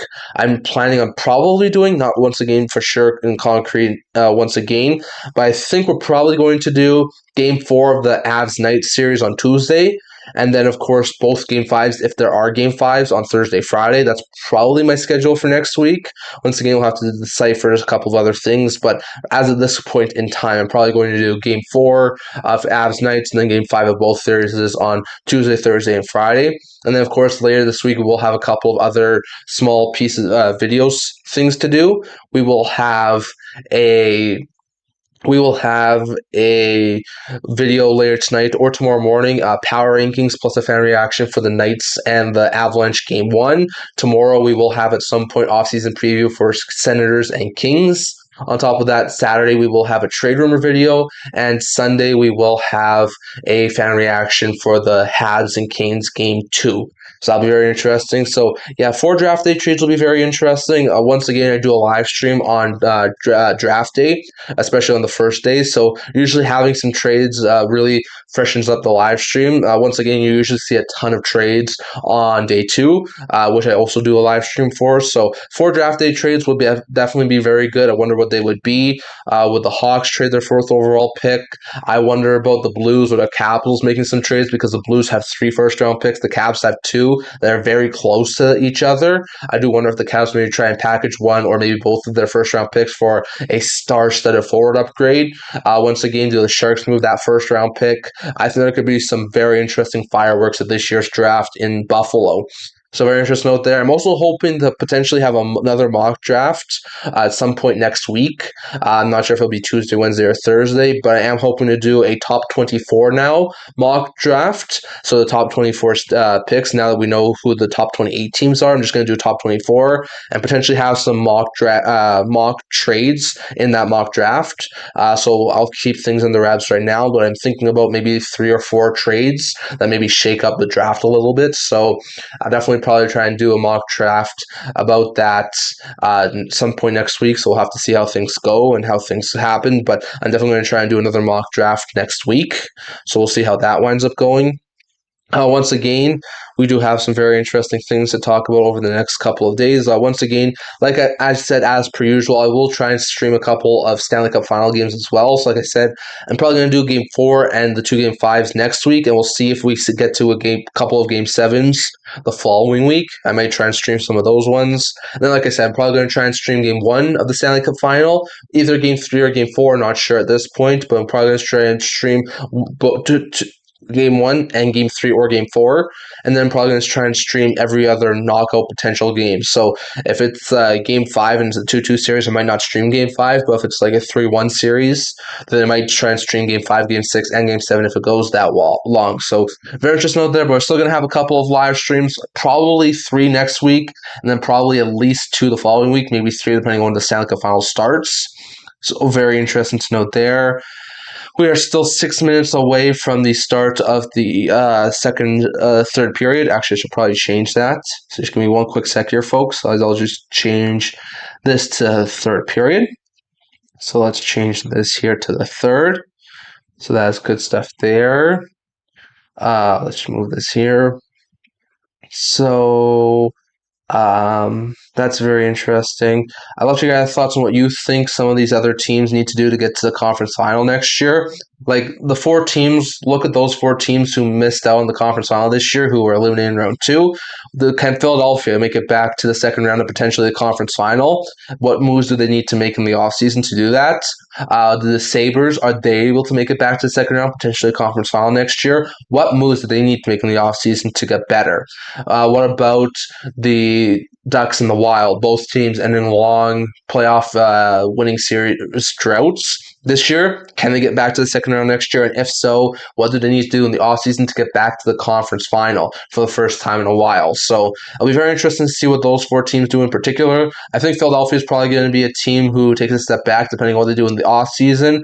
I think Buffalo's going to be right back there. I think Minnesota's going to be right back there. And I think Anaheim's going to be right back there. My bold prediction right now in the Pacific Division for next year is that this is a really hot take, and once again, it probably will change depending on how the free agency and the trades wind up going. But at this current point in time, my bold prediction for the Pacific Division is that the Ducks and the Sharks are 2 of the top 3 teams in the Pacific next year. I think that Anaheim and San Jose take steps forward. They're 2 of the best teams in the entire Pacific Division, and one of Edmonton or Vegas are bumped out to at least a wildcard team next year. I think that's one of my bold predictions right now. Once again, if Edmonton or Vegas have stellar offseason and San Jose or Anaheim make some questionable moves, I could be persuaded otherwise.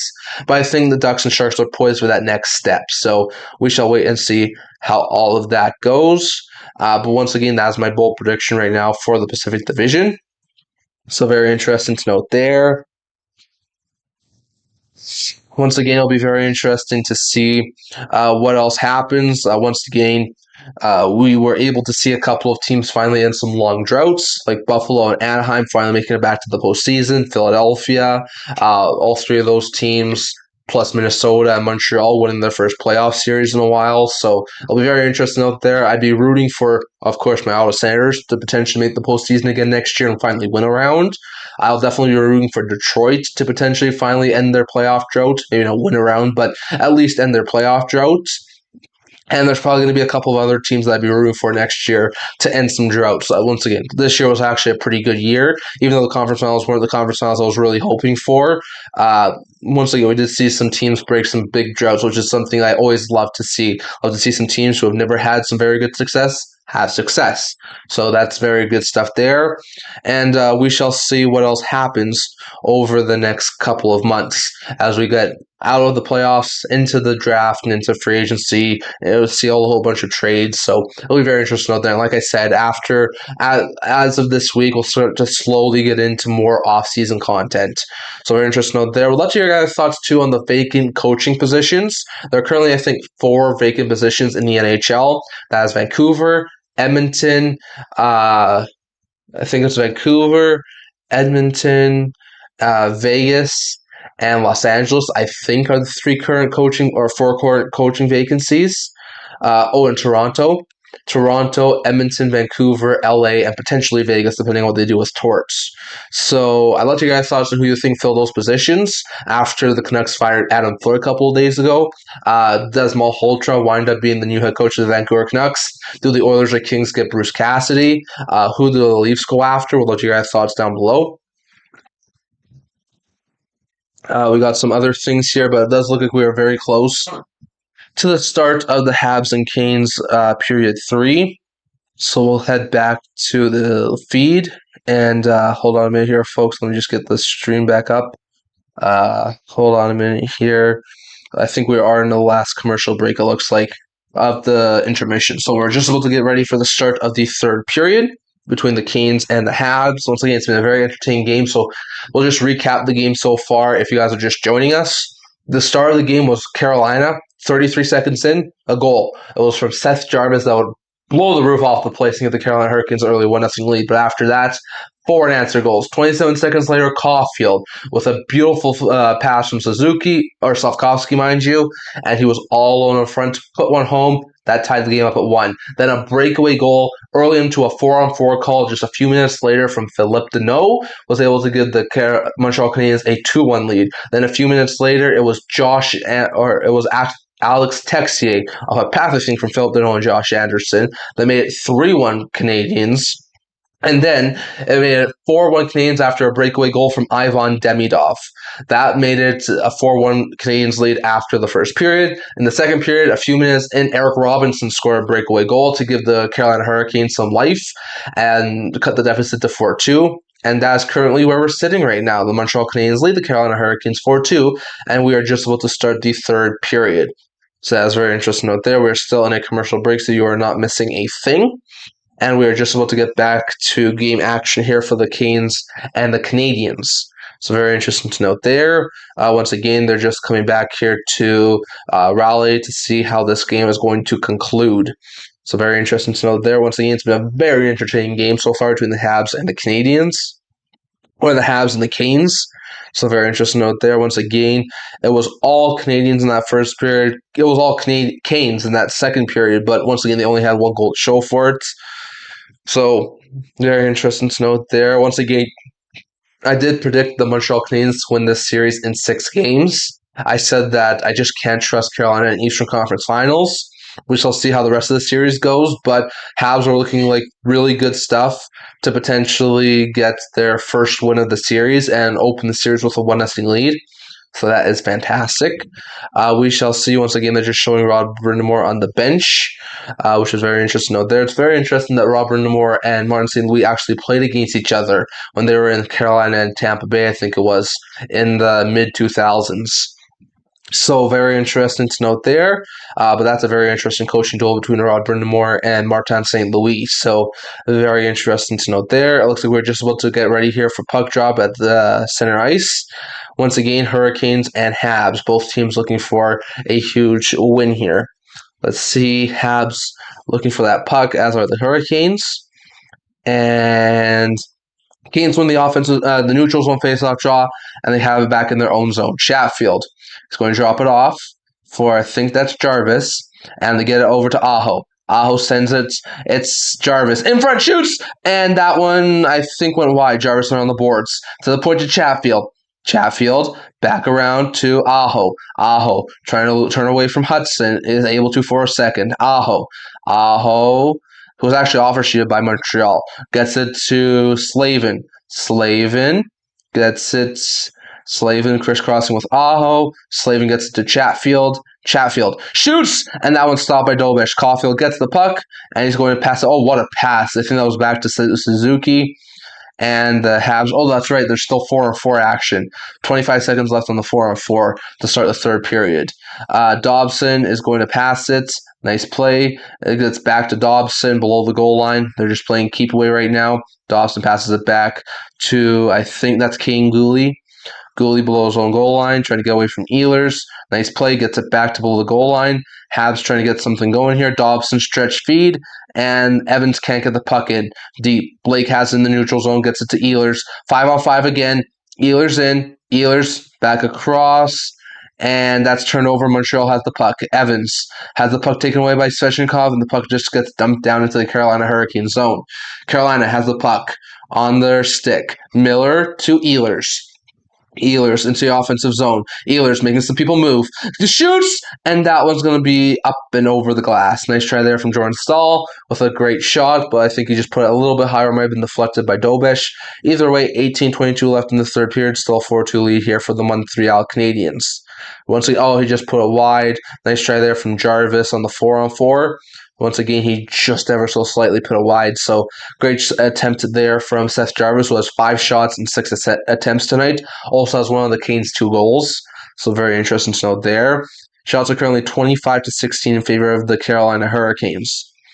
And Carolina is going to win the draw. Hall gets it back. And now it's, I think, Stankoven. Stankoven trying to find a centering feed. There's a loose puck, but Blake can't get there in time. Montreal off the boards. Can't get it out. Matheson has it again. Matheson loops it back around to the other side of the boards where there's no one there. Carrier and Robinson go for it. Carrier gets it. However, it's turned over, gets back into the Montreal zone. Matheson is going to hold on to the puck, and Matheson drops it. Nice feed there from the Montreal Canadiens. Gostisbehere has it. Back in the offensive zone is Robinson. Robinson just dumps it as both of his line mates are going off on a change. Or actually, I think this might be an offside call. Or there's a stoppage in play either way. So there'll be another face-off here between the Habs and the Canes. Once again, we're just getting back here to game action. So that's very interesting to note there. Once again, it looks like this will be a neutral zone face-off draw here between the Habs and the Canes. It might have been deflected into the benches. I don't exactly know what the stoppage was for, but it looks like we are going to be getting a neutral zone face-off draw here just to the outside of the Montreal Canadiens blue line. 2 minutes and 12 seconds gone in the third period. Montreal gets the puck, but they send it back into the Carolina Hurricane zone. Montreal sends it back into the... Montreal gets it back in their own zone. Puck pops up, and Carolina's got the puck. Hall, Stankoven shoots, and that one is deflected. It goes to the corner. Montreal's able to get the puck, and just for a second, and now here comes Montreal. Maybe a little bit of a breakout here. Evans to Doc. Or actually it was Bolduc to Doc. Tried to get it back, it cannot. Montreal's able to get the puck deep. Doc goes after it. Doc around the boards, making some people miss. Nice plays there. Bets it on goal, and shot is stopped by Freddie Anderson. Nice try there from Jacob Struble, or Jane Struble. But nice try there, and they could not put it past Freddie Anderson. So a 4-2 lead here for the Montreal Canadiens. Once again, Captain, 752 average ice time, 4 shots in 2026 playoffs. He's played 5 games. So Captain has been able to play a couple of games for the Montreal Canadiens in this postseason. 5-14 though, so he has been a healthy scratch at some points as well. Once again, offensive zone face-off draw here for the Habs. They win it back to the point. Shot, and it's just going to go wide. Once again, try to feed in front. Oh, nice try. Trying to feed it short side past Anderson. Montreal has it back in the neutral zone. It's Dobson. Dobson sends a stretch feed, tipped in to the offensive zone. Anderson off his net to play it. He sends a stretch feed, and this one's going to go all the way down back to Dobesh, who's out of his net to play it. Gets it on the boards. It's intercepted by Carolina, and they get it back in their neutral zone. It's a nice play there from the Hurricanes. And now in the offensive zone, here's a little bit of space. Jarvis, in, shoots! And that one goes, I think, over the glass again. Once again, Jarvis, after scoring 33 seconds in, has had a whole bunch of attempts, but he just can't put another one past Jakub Dobesh. So very interesting to note there. Once again, nice little feed there from, I think it was Staal or Svechnikov.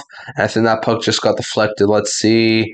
Yeah, I think it went off of Dobson's stick and out of play. So very interesting to note there. Once again, shots are currently 26-17 in favor of the Carolina Hurricanes. Hurricanes with offensive zone faceoff draw here. And they're going to redo the faceoff. So just give us a second here, folks. Staal out there against, I think it's the no. Staal wins it. Back to the point. Carolina whips it around the boards. They are able to keep the line on the boards. Carolina is going to keep it in. Gets to Marchinuk. Marchinuk, he's got support with Staal. and they're fighting for the puck. Montreal is able to get there, but only for a second. Here come the Carolina Hurricanes, sent back into the offensive zone. Stahl's got it. Stahl loses it, and Montreal's got the puck into the neutral zone. Montreal looking for a passing lane, and they can't get it out of their own zone. Deneau trying to feed it back to his defenseman. Dobish has it, loops around the boards, stopped up by the Hurricanes, and now there's a penalty on the play. I think there's a penalty here on the Carolina Hurricanes because Gooley fell down. I think this might be a tripping call on the Carolina Hurricanes. We might get our first, hopefully, actual power play of the game. Martinook looks like he's going to the box, and an offensive zone penalty is going to lead the Carolina Hurricanes to the penalty kill. So very interesting to know there. Once again, Dobish got it to Gooley, and Gooley was tripped up by Martinook, and that's going to definitely draw a penalty. It was right in front of the refs. So very interesting to note there. And the Habs are going on their technically first power play of the game. They did have a 27-second power play at the end of the 4-on-4 from a little while ago. I think it was back in the first period. Once again, they're 0 for 1 with 0 shots, but they only had 27 seconds of power play time. So not a whole bunch to really work off of here. But if they get another goal here, that might be the dagger for the game. Suzuki's got it against Jankowski in the offensive zone. Puck goes back to the point. Hudson has it. Hudson to Demidov. Demidov, it's poked away, and they have to go back in the neutral zone to keep it. Demidov to Hudson. Hudson is going to stop, and Hudson is going to get it to Caulfield. Caulfield to Suzuki. Suzuki into the offensive zone. Stops up. He's going to drop it off for Hudson, but Hudson wasn't there, and they have to go and reset. Puck back in the neutral zone. Hudson with a minute and a half left on the power play, making some people miss, and the puck is turned over. Carolina's got it. However, Montreal's going to regain possession once again in the neutral zone. In their own zone, Suzuki stops up and tries to get something going, leaves it, and here in comes Lane Hudson. Hudson sends it to Caulfield. Caulfield to Demidov. Demidov to Slavkovsky, and that puck goes wide. Carolina trying to clear it. Can't. Slavkovsky taken down. There's no penalty on the play, though. Montreal's going to try and keep the puck. They can't. Carolina gets it, and they clear it down the ice. Shorthanded attempt here for the Carolina Hurricanes, and it's 1-on-3 right now. Carolina's going to send it back into their own zone. 55 seconds left, just trying to play keep away. 14:58 left in the third period. Still a 4-2 lead here for the Montreal Canadiens. Nice feed there from Keandre Miller, sends it all the way down the ice, and Montreal is able to get possession back in their own zone. Bolduc with 40 seconds left on the power play. Montreal's got it in their own zone, and here comes Alex Texier. Texier into the offensive zone is going to stop up, send it around the boards. Montreal's there first, and Doc is sent off the boards. However, Montreal is able to keep the puck. They're keeping it cycling. However, the Carolina Hurricanes are able to get a stick on it, send it into the neutral zone. Stahl has it, shorthanded, and that pass was just a little bit off, trying to hit one of his penalty kill partners. And now here comes Montreal Canadiens with a little bit of space. Send it around the boards. They get stopped up. 6 seconds left on the power play. And the Montreal Canadiens are not going to have anything on this power play. Penalty is over. Newhook does it into the offensive zone, though. Texier, and Gosselbeer has it below the goal line. Gosselbeer across to Nikishin. Back to Gosselbeer. Gosselbeer stopping up, looking for a passing lane. Here's Shane Gosselbeer. He's going to skate into the middle of the zone. Gosselbeer dumps it in after getting to the red line. 13.5 left in the third period. Canes still down by 2. Fighting for it below the goal line, just behind Jakub Dobesh. Canes do get the puck back. Nice pass across to Gosselbeer. Gosselbeer walking the line. Passes it across to Blake. Shoots and he just put over the net. Nice try there from Jackson Blake. Puck goes into the neutral zone. And Carolina's going to have to restop up. They just dump it in to the Montreal Canadiens zone. And Dobesh leaves it for one of his defenders. 13 minutes left here in the third period. Still a 4-2 lead here for the Montreal Canadiens. Kane Gooley behind his own net, looking for a passing lane. He's got Suzuki and Carey to his wings. And Gooley is going to send a nice feed. Trying to hit Caulfield. Is not able to, but he is able to get to Slavkovsky. What a toe drag! Slavkovsky in! Scars! Juraj Slavkovsky! That one might be the dagger. Montreal's wound up 5-2 in this game. A beautiful goal from Juraj Slavkovsky, and the Montreal Canadiens have extended their lead to 5-2. Less than 13 minutes left in this game. A huge goal from Slavkovsky to take some of the pressure off of the Montreal Canadiens. Once again, fantastic goal there from the Montreal Canadiens as Caulfield just tipped it enough to get it to Slavkovsky. Slavkovsky with a little toe drag move around Svechnikov and just put 5-hole past Freddie Anderson. A 3-goal lead right now for the Montreal Canadiens.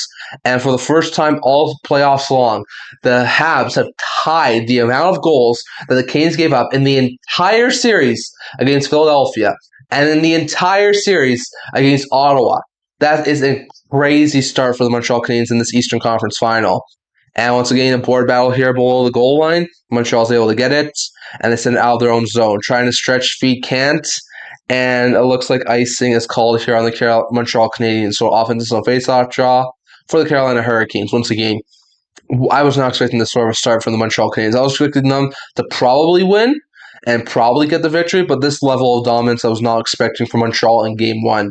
Once again, Carolina could be a little bit rusty, so maybe Game 2 on Saturday is going to be a little bit different. But once again, Montreal is looking like a really lethal team. It'll be very funny if Carolina gets sweeps Ottawa and then sweeps Philadelphia and then gets swept by Montreal in the conference final. Once again, they've been swept in 3 of their last 4 conference final appearances. So very interesting to note there. Once again, it's a 5-2 lead right now for the Montreal Canadiens. 12.5 left in the third. Puck gets sent all the way back down to the Carolina zone. And Carolina is going to have to stop it up. Nice job by Anderson. Gets it to Miller. Miller's going to stop up in his own zone. Keandre Miller. Miller sends it to Ehlers. Ehlers streaking in through a whole bunch of Habs players. Ehlers in on the wing. Tries to center in front. And that puck is going to shot just wide. Miller gets it around to Martinook. Martinook is going to send it. Trying to feed in front, could not get it. Newhook trying to get out, can't. Carolina's got the puck. Nice play there. Hurricanes making some passes. And Martinook's got it. Martinook sends it, and they keep it in the offensive zone. It's Keandre Miller. Miller shoots it just wide. Montreal's got it now, trying to get it around the boards, trying to get something out. Hudson's now got it, and Hudson is able to skate the puck into the neutral zone. Lane Hudson just going to loop back as both teams are making changes. And both teams are going to just wait out for a little bit here. 11:30 left in the third period. Still a 5-2 lead for the Montreal Canadiens. Doc, stretch feed, and that one was, I think, a little bit too wide, but it did go on Anderson, so no icing. Carolina gets around the boards, and they do clear it down the ice. Montreal's now got it in their own zone. Gooley sends it into the Cane zone as this is not going to be an icing. It must have been tipped in. Gossesbery around the boards, gets it to Ehlers. Or actually Jankowski, but he can't hold on to that puck, and the puck goes back into the neutral zone. Now Robinson's got it, just dumps it in as both teams are going off on a line change.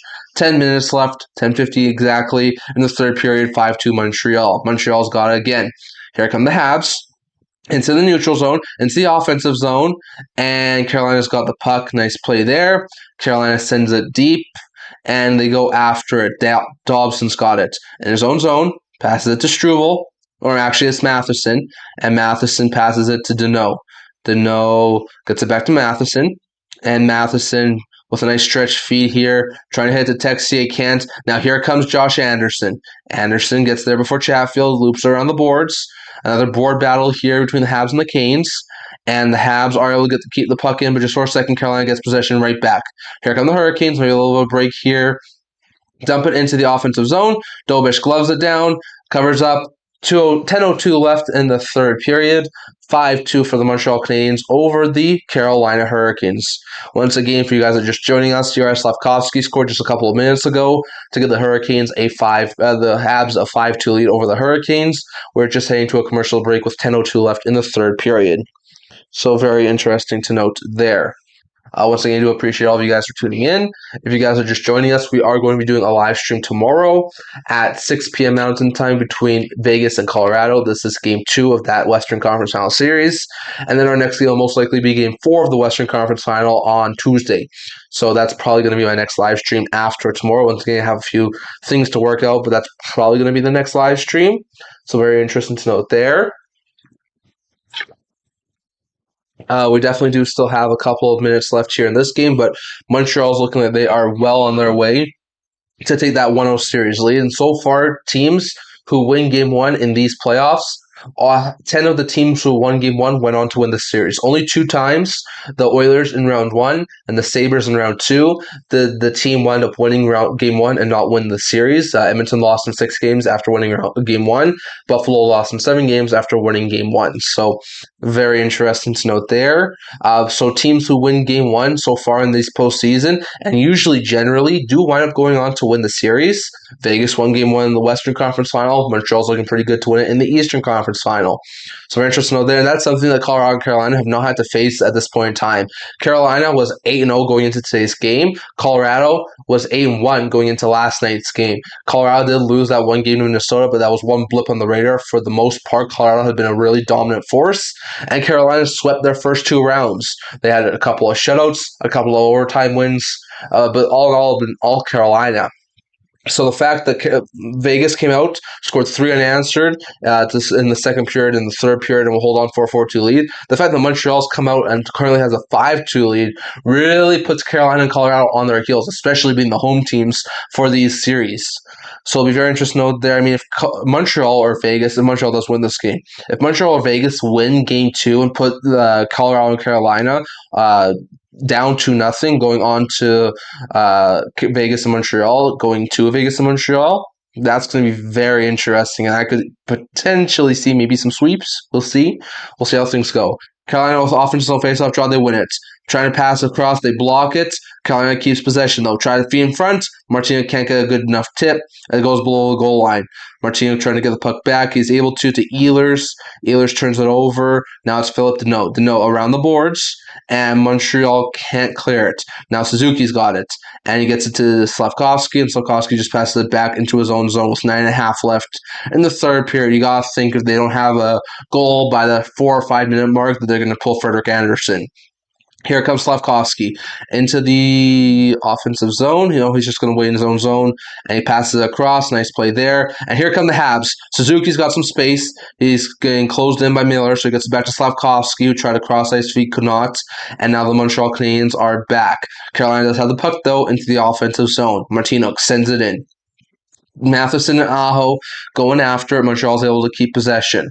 Juraj Slavkovsky, nice spin move, and the puck goes across to the other side. And Montreal's just going to stop up in their own zone. Under 9 minutes to go here in the third period. Hudson below his own goal line, or actually I think that's Matheson below his own goal line, is going to be shadowed by Aho, but a nice stretch feed, tipped in, so there's no icing. And Nikishin gets it across to Gostisbehere. Gostisbehere gets it to one of the Carolina Hurricanes players. I think that's Jarvis. He's knocked off by Matheson. And Matheson's got it. And now here come the Habs. And they're just going to dump it into the neutral zone. Carolina recovers possession. The Hurricanes turn it over, but Gostisbehere has it back in his own zone. And nice pass there. A little bit too far for Stankoven as Dobson's able to get the puck back. And Montreal hangs back in their own zone as they just try and wait out some more clock. 8:15 left in the third period. Hudson below his own goal line. Stankoven shadowing him. He gets it to Kapanen. Kapanen with a stretch feed. And I think that was Anderson who tipped it in. Nice job for Anderson, the goaltender, to get around the boards. And the Hurricanes now have a little bit of space here. Intercepted by Montreal. Nice play there. Tipped in. So once again, I don't think that's icing. Or actually, it is going to be icing. It wasn't tipped. So offensive no face-off draw here for the Hurricanes. 7:54 left in the third period. 5-2 lead right now for the Montreal Canadiens.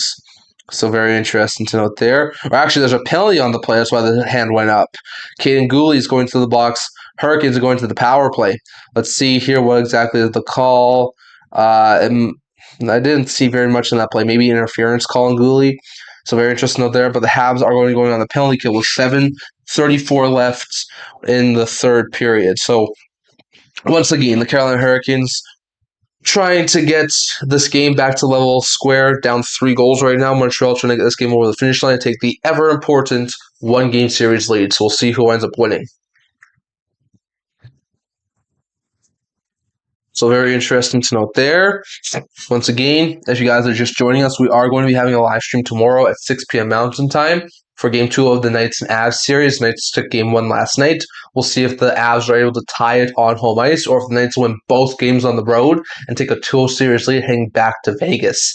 So we'll see how that series winds up going tomorrow and how that game winds up going tomorrow. Once again, if you guys are also just joining us, I will have a couple of videos out either later tonight or tomorrow morning. Fan reaction for Colorado Vegas, as well as a power rankings video. So those two should come out either later tonight or tomorrow morning. Then tomorrow I will have an off-season preview video for Kings and Senators. And then on Saturday I will have another news and trade video to talk about, and then on Sunday we'll have a fan reaction for Habs Canes Game 2. So hope you guys are able to all stay tuned for those videos coming out in the very near future. And then, like I said, I'm hoping to have a mock draft video at some point next week, which we'll try and squeeze in at some point. So we'll see how that winds up going. So very interesting to note there. I do appreciate all of you guys for watching my live stream tonight. I really do appreciate it. Thank you for all the comments and chats you guys have left. It really does appreciate it. Once again, they're just previewing tomorrow's night's Avalanche game. Once again, that was a very great game there from the Golden Knights last night. Avalanche did make it really close towards the end of that game, but Carter Hart stood tall. And Vegas got the necessary goals they needed to take down Colorado. We'll see if Cale Makar is able to go tomorrow because he was not able to go last night. So that'll be very interesting. Once again, they're just showing some of the Hurricanes players on the bench as they are 7 minutes away from suffering their first loss of the entire 2026 playoffs. So that'll be very interesting. Once again, they're currently 8-0. So having their first loss on home ice would be very, very shocking. Once again, we talked about this. Montreal is a fantastic road team. Carolina has possession of the puck. However, they lose it, and the puck goes back into the neutral zone. Once again, an interference penalty, so it is interference on Gooley. Carolina on the power play right now, starting back in their own zone. And here come the Carolina Hurricanes. Aho across to, I think that was Jarvis, but it's intercepted by Matheson all the way around the boards and out of the zone. So solid play there from the Habs. Carolina has it in their own zone. And back in the neutral zone, Gostisbehere dumps it into the offensive zone. Carolina chases after it. Svechnikov to Aho. Aho loses the balance. Montreal gets it. Sends it to... Oh, what a keep in there from the Hurricanes. Gets it back across to Ehlers. Ehlers gets it to Gostisbehere. Gostisbehere to Ehlers. Ehlers shoots one! And that one's blocked. Ehlers, back at the point. Gets it across. Ehlers gets it back. Ehlers gets it back to, I think that's Jarvis. Jarvis shoots, and that one goes wide. Gostisbehere can't hold the line. The puck goes back into the neutral zone. 57 seconds left, 6:50 left in the third period. Still a 5-2 lead for the Montreal Canadiens. Dobish sends it around the boards, and the puck goes just out.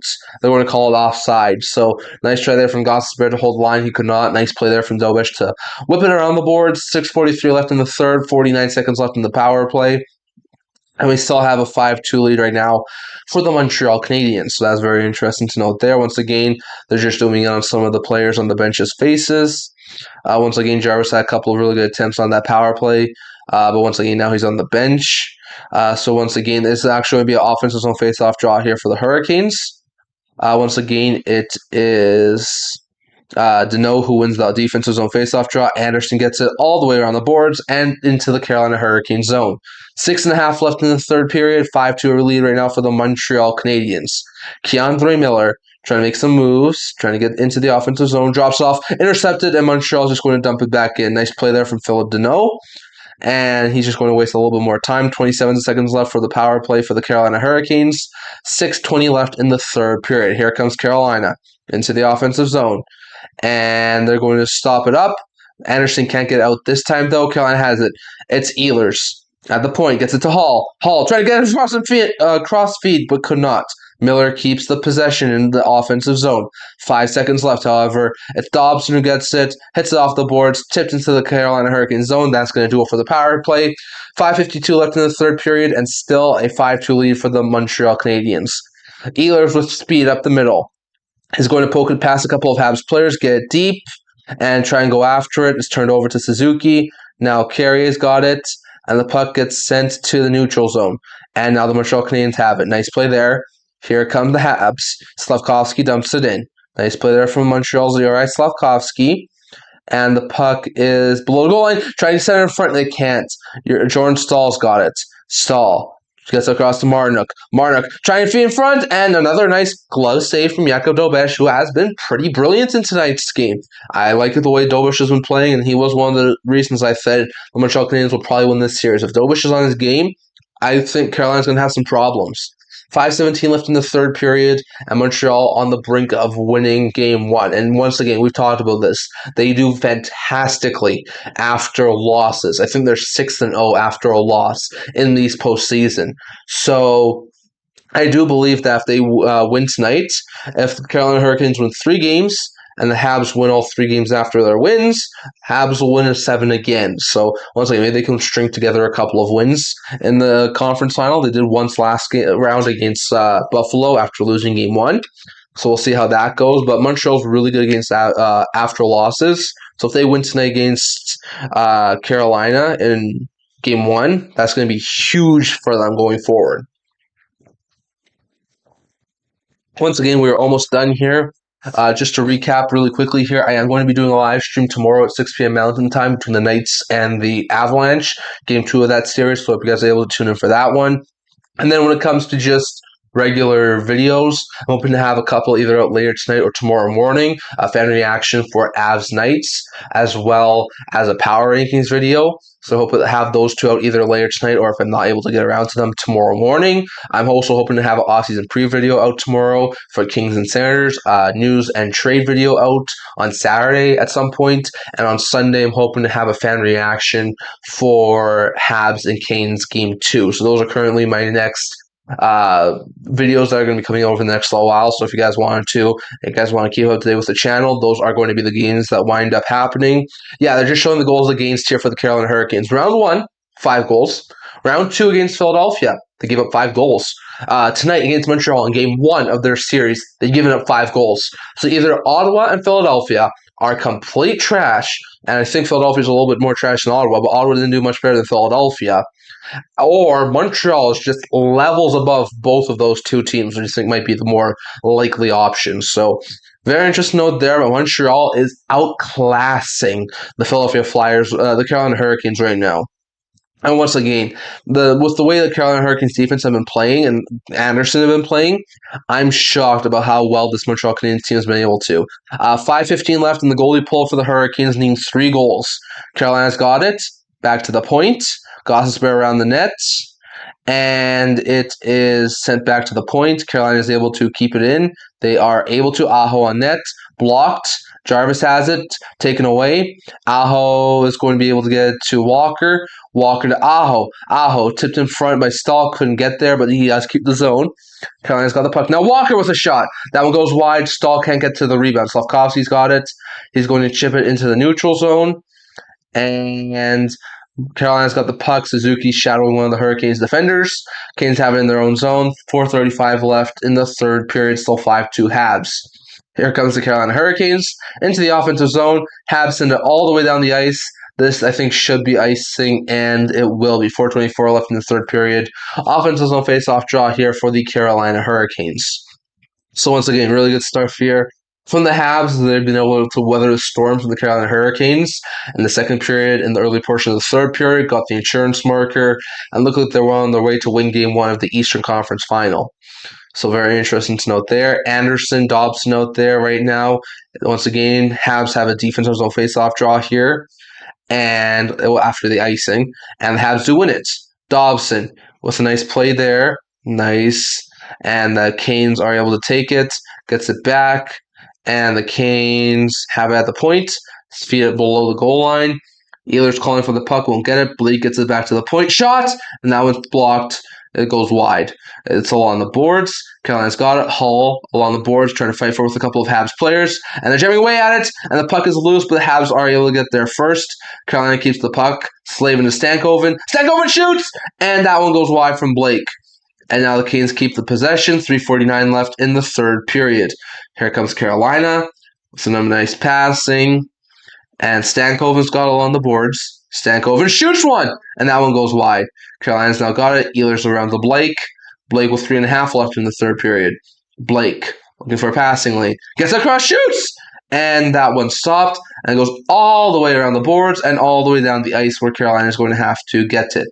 Nice play there. Slavin's got it. In his own zone, he's going to leave it for Gossespierre. 3 minutes left in the third period. 5-2 Carolina. 5-2 Montreal over Carolina. Carolina needing 3 goals to tie this game back up. Have the goalie pulled right now, and they're in the offensive zone. Jankowski and Robertson fighting for it, along with Martinuk, along with Carrier, I think that is. And Evans fighting for it. Matheson, there's a board battle here right now for the Habs and the Canes. Habs get the puck, and they send it back into the Carolina zone. I don't think this is going to be enough for icing. It's not. So 2:50 left in the third period. Canes still need 3 goals to tie this game back up. Goss sends it in. Nice play there. And the Habs are going to get there first. Montreal looking for the puck below the goal line. Carolina is able to get away with it. Goss shoots. It's blocked. Montreal trying to get the puck out now. Suzuki gets it to Slavkovsky. Slavkovsky is going to bury that empty netter. 6-2 Montreal. They have officially scored more goals than Ottawa did in round 1 or Philadelphia did in round 2 against the Carolina Hurricanes. What a win for the Montreal Canadiens. There's 2.5 minutes left, and the Montreal Canadiens are going to win this game and take a 6-2 victory over the Carolina Hurricanes. Once again, it's another goal for Uri Slavkovsky. The top line came to play. Slavkovsky scored twice. One was an empty netter. Caulfield scored another one. That's one of the biggest problems Montreal's had in the playoffs right now. Slavkovsky, Suzuki, Caulfield, they haven't going yet. They did in this game, and they've put up more goals than the Senators did in the entirety of the first round series, or the Flyers did in the entirety of the second round series against the Carolina Hurricanes. Unreal stuff from the Montreal Canadiens, who have now just made this a 6-2 game. Fans are leaving the Lenovo Center, I think it is, for the Carolina Hurricanes, and this game's probably as good as gone right now with the Carolina Hurricanes now down 6-2. Slavkovsky's 6th of the playoffs. What a statement from the Montreal Canadiens on the road to put up 6 on the Hurricanes team who only allowed 10 goals in the entirety of their first 8 games. Carolina's loses the puck. Montreal's got the puck back, and Carolina with a nice dump in sends it into the neutral zone. Here comes the Hurricanes. A little bit of space for Stankoven. However, he's going to be poke-checked away. They don't even have a shot this period. Maybe that's over the past little while. Very interesting note there. Carolina's got the puck. Hall shoots, and that one's going to be up and over the glass. Or up and over the play. Montreal's going to get the puck back out. Minute 50 seconds left in the third period. This game's over. I'm going to say the final thing here. Once again, Canes got the puck into the offensive zone. Taylor Hall's got it. Hall sends it back to Nikishin. Nikishin making a couple of moves. Tries to get in front. Gostisbehere can't get a shot away. Puck to the point. And it's Hall who gets it to Gostisbehere gets it back to Hall. Hall stopping up. Gets it back to Gostisbehere. Shoots one on goal. Stopped by Dobesh. Minute 20 seconds left. Montreal's just going to kill some more time. They're going to stop up in their own zone. And there's a minute and 15 seconds left to pass it across to Carrier. Carrier is going to be taken off the puck by one of the Hurricanes players. I think that was Jankowski. And once again, they're all fighting for it along the corner, along the boards. Minute left in this game. Habs are going to win this game, and they're going to take the victory. Carolina's got in their own zone. I'm just going to change this to the final because it's basically over. Let's change it to here. Carolina has it in their own zone. 50 seconds left. They're just skating around Frederick Anderson. They know this game is basically over. Let's see. Let's move this right here. This is very good. It's back in the Habs zone. Matheson was a nice pass. They flip it back into the neutral zone. This one might be enough for icing. And it will not be 30 seconds left in the third period. 6-2 lead right now for the Montreal Canadiens. Carolina's got the puck, entering the offensive zone, passes in front, and Robinson can't get the shot away. Strubal's got it. Back across, the puck is flipped into the neutral zone. 15 seconds left in the third period. Montreal on the brink of a victory. Let's count it down here, folks. 5, 4, 3, 2, 1. The Montreal Canadiens, after winning Game 7 just a couple of days ago, will come into Carolina against the 12-day rested Carolina Hurricanes, take them down, scoring 6 on the Carolina Hurricanes, and taking Game 1 of the Eastern Conference Final. A huge Game 1 handing the Carolina Hurricanes their first loss of the entire postseason. So what a statement for the Montreal Canadiens. Slavkovsky with a couple of goals, the Note with a couple of points, some very fantastic game action from the Hurricanes. Dobesh grading it again. And all in all, the Carolina Hurricanes, even though they outshot the Montreal Canadiens, fall in Game 1. They lose their first game of the entire playoffs. Once again, Montreal's already scored over half of the goals that they gave up in the first and second round combined. So Montreal's either a lot better of a team than Philadelphia and Ottawa are, or Philadelphia and Ottawa are just really bad teams. So very interesting note there, but that's the game, folks. Montreal walks into Carolina and takes game 1. We'll see how game 2 goes on Saturday. I won't be streaming that one, but I'll definitely be paying attention to it. And once again, we'll be doing a live not live, but a fan reaction to that game on. I'll be doing a fan reaction to that game on Sunday, so if you guys are able to stay tuned for that one. So very interesting out there, but that's going to wrap things up here tonight. Thank you guys all for tuning in tonight, leaving chats, leaving comments, leaving subscribes, telling all your friends the best hockey content on YouTube is right here at the Into It Hockey channel. So I thank you guys all for that. Stay tuned for my live stream tomorrow at 6 p.m. Mountain Time for Game 2 of the Avs Night Series. That one's going to be a very interesting one with the Avs trying to stave off a 2-0 hole. So we'll see how that one goes. And then, of course, I said we're going to have an off-season preview tomorrow, either later tonight or tomorrow morning. We will have a power rankings video as well as a fan reaction for Vegas, Colorado Game 1. So I hope to get those things done either tonight or tomorrow morning. On top of that, we will have, like we said, Kings and Senators off-season preview tomorrow, news and trade video on Saturday, and then we'll also have a fan reaction for this too, the Game 2 of the Eastern Conference Final on Sunday. Hope you guys are able to stay tuned for all of those ones. Hope you guys are able to catch my live stream tomorrow. And I thank you guys all for tuning in. Thank you guys all for watching, and thank you guys all for your support. Habs beat the Canes 6-2. Teams who win game 1 usually go on to win the series.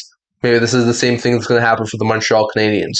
Good game for both these teams. Montreal comes away with a victory. And I'll see you guys all in the next one. God bless all of you guys who are watching my video tonight. I'll see you guys all soon.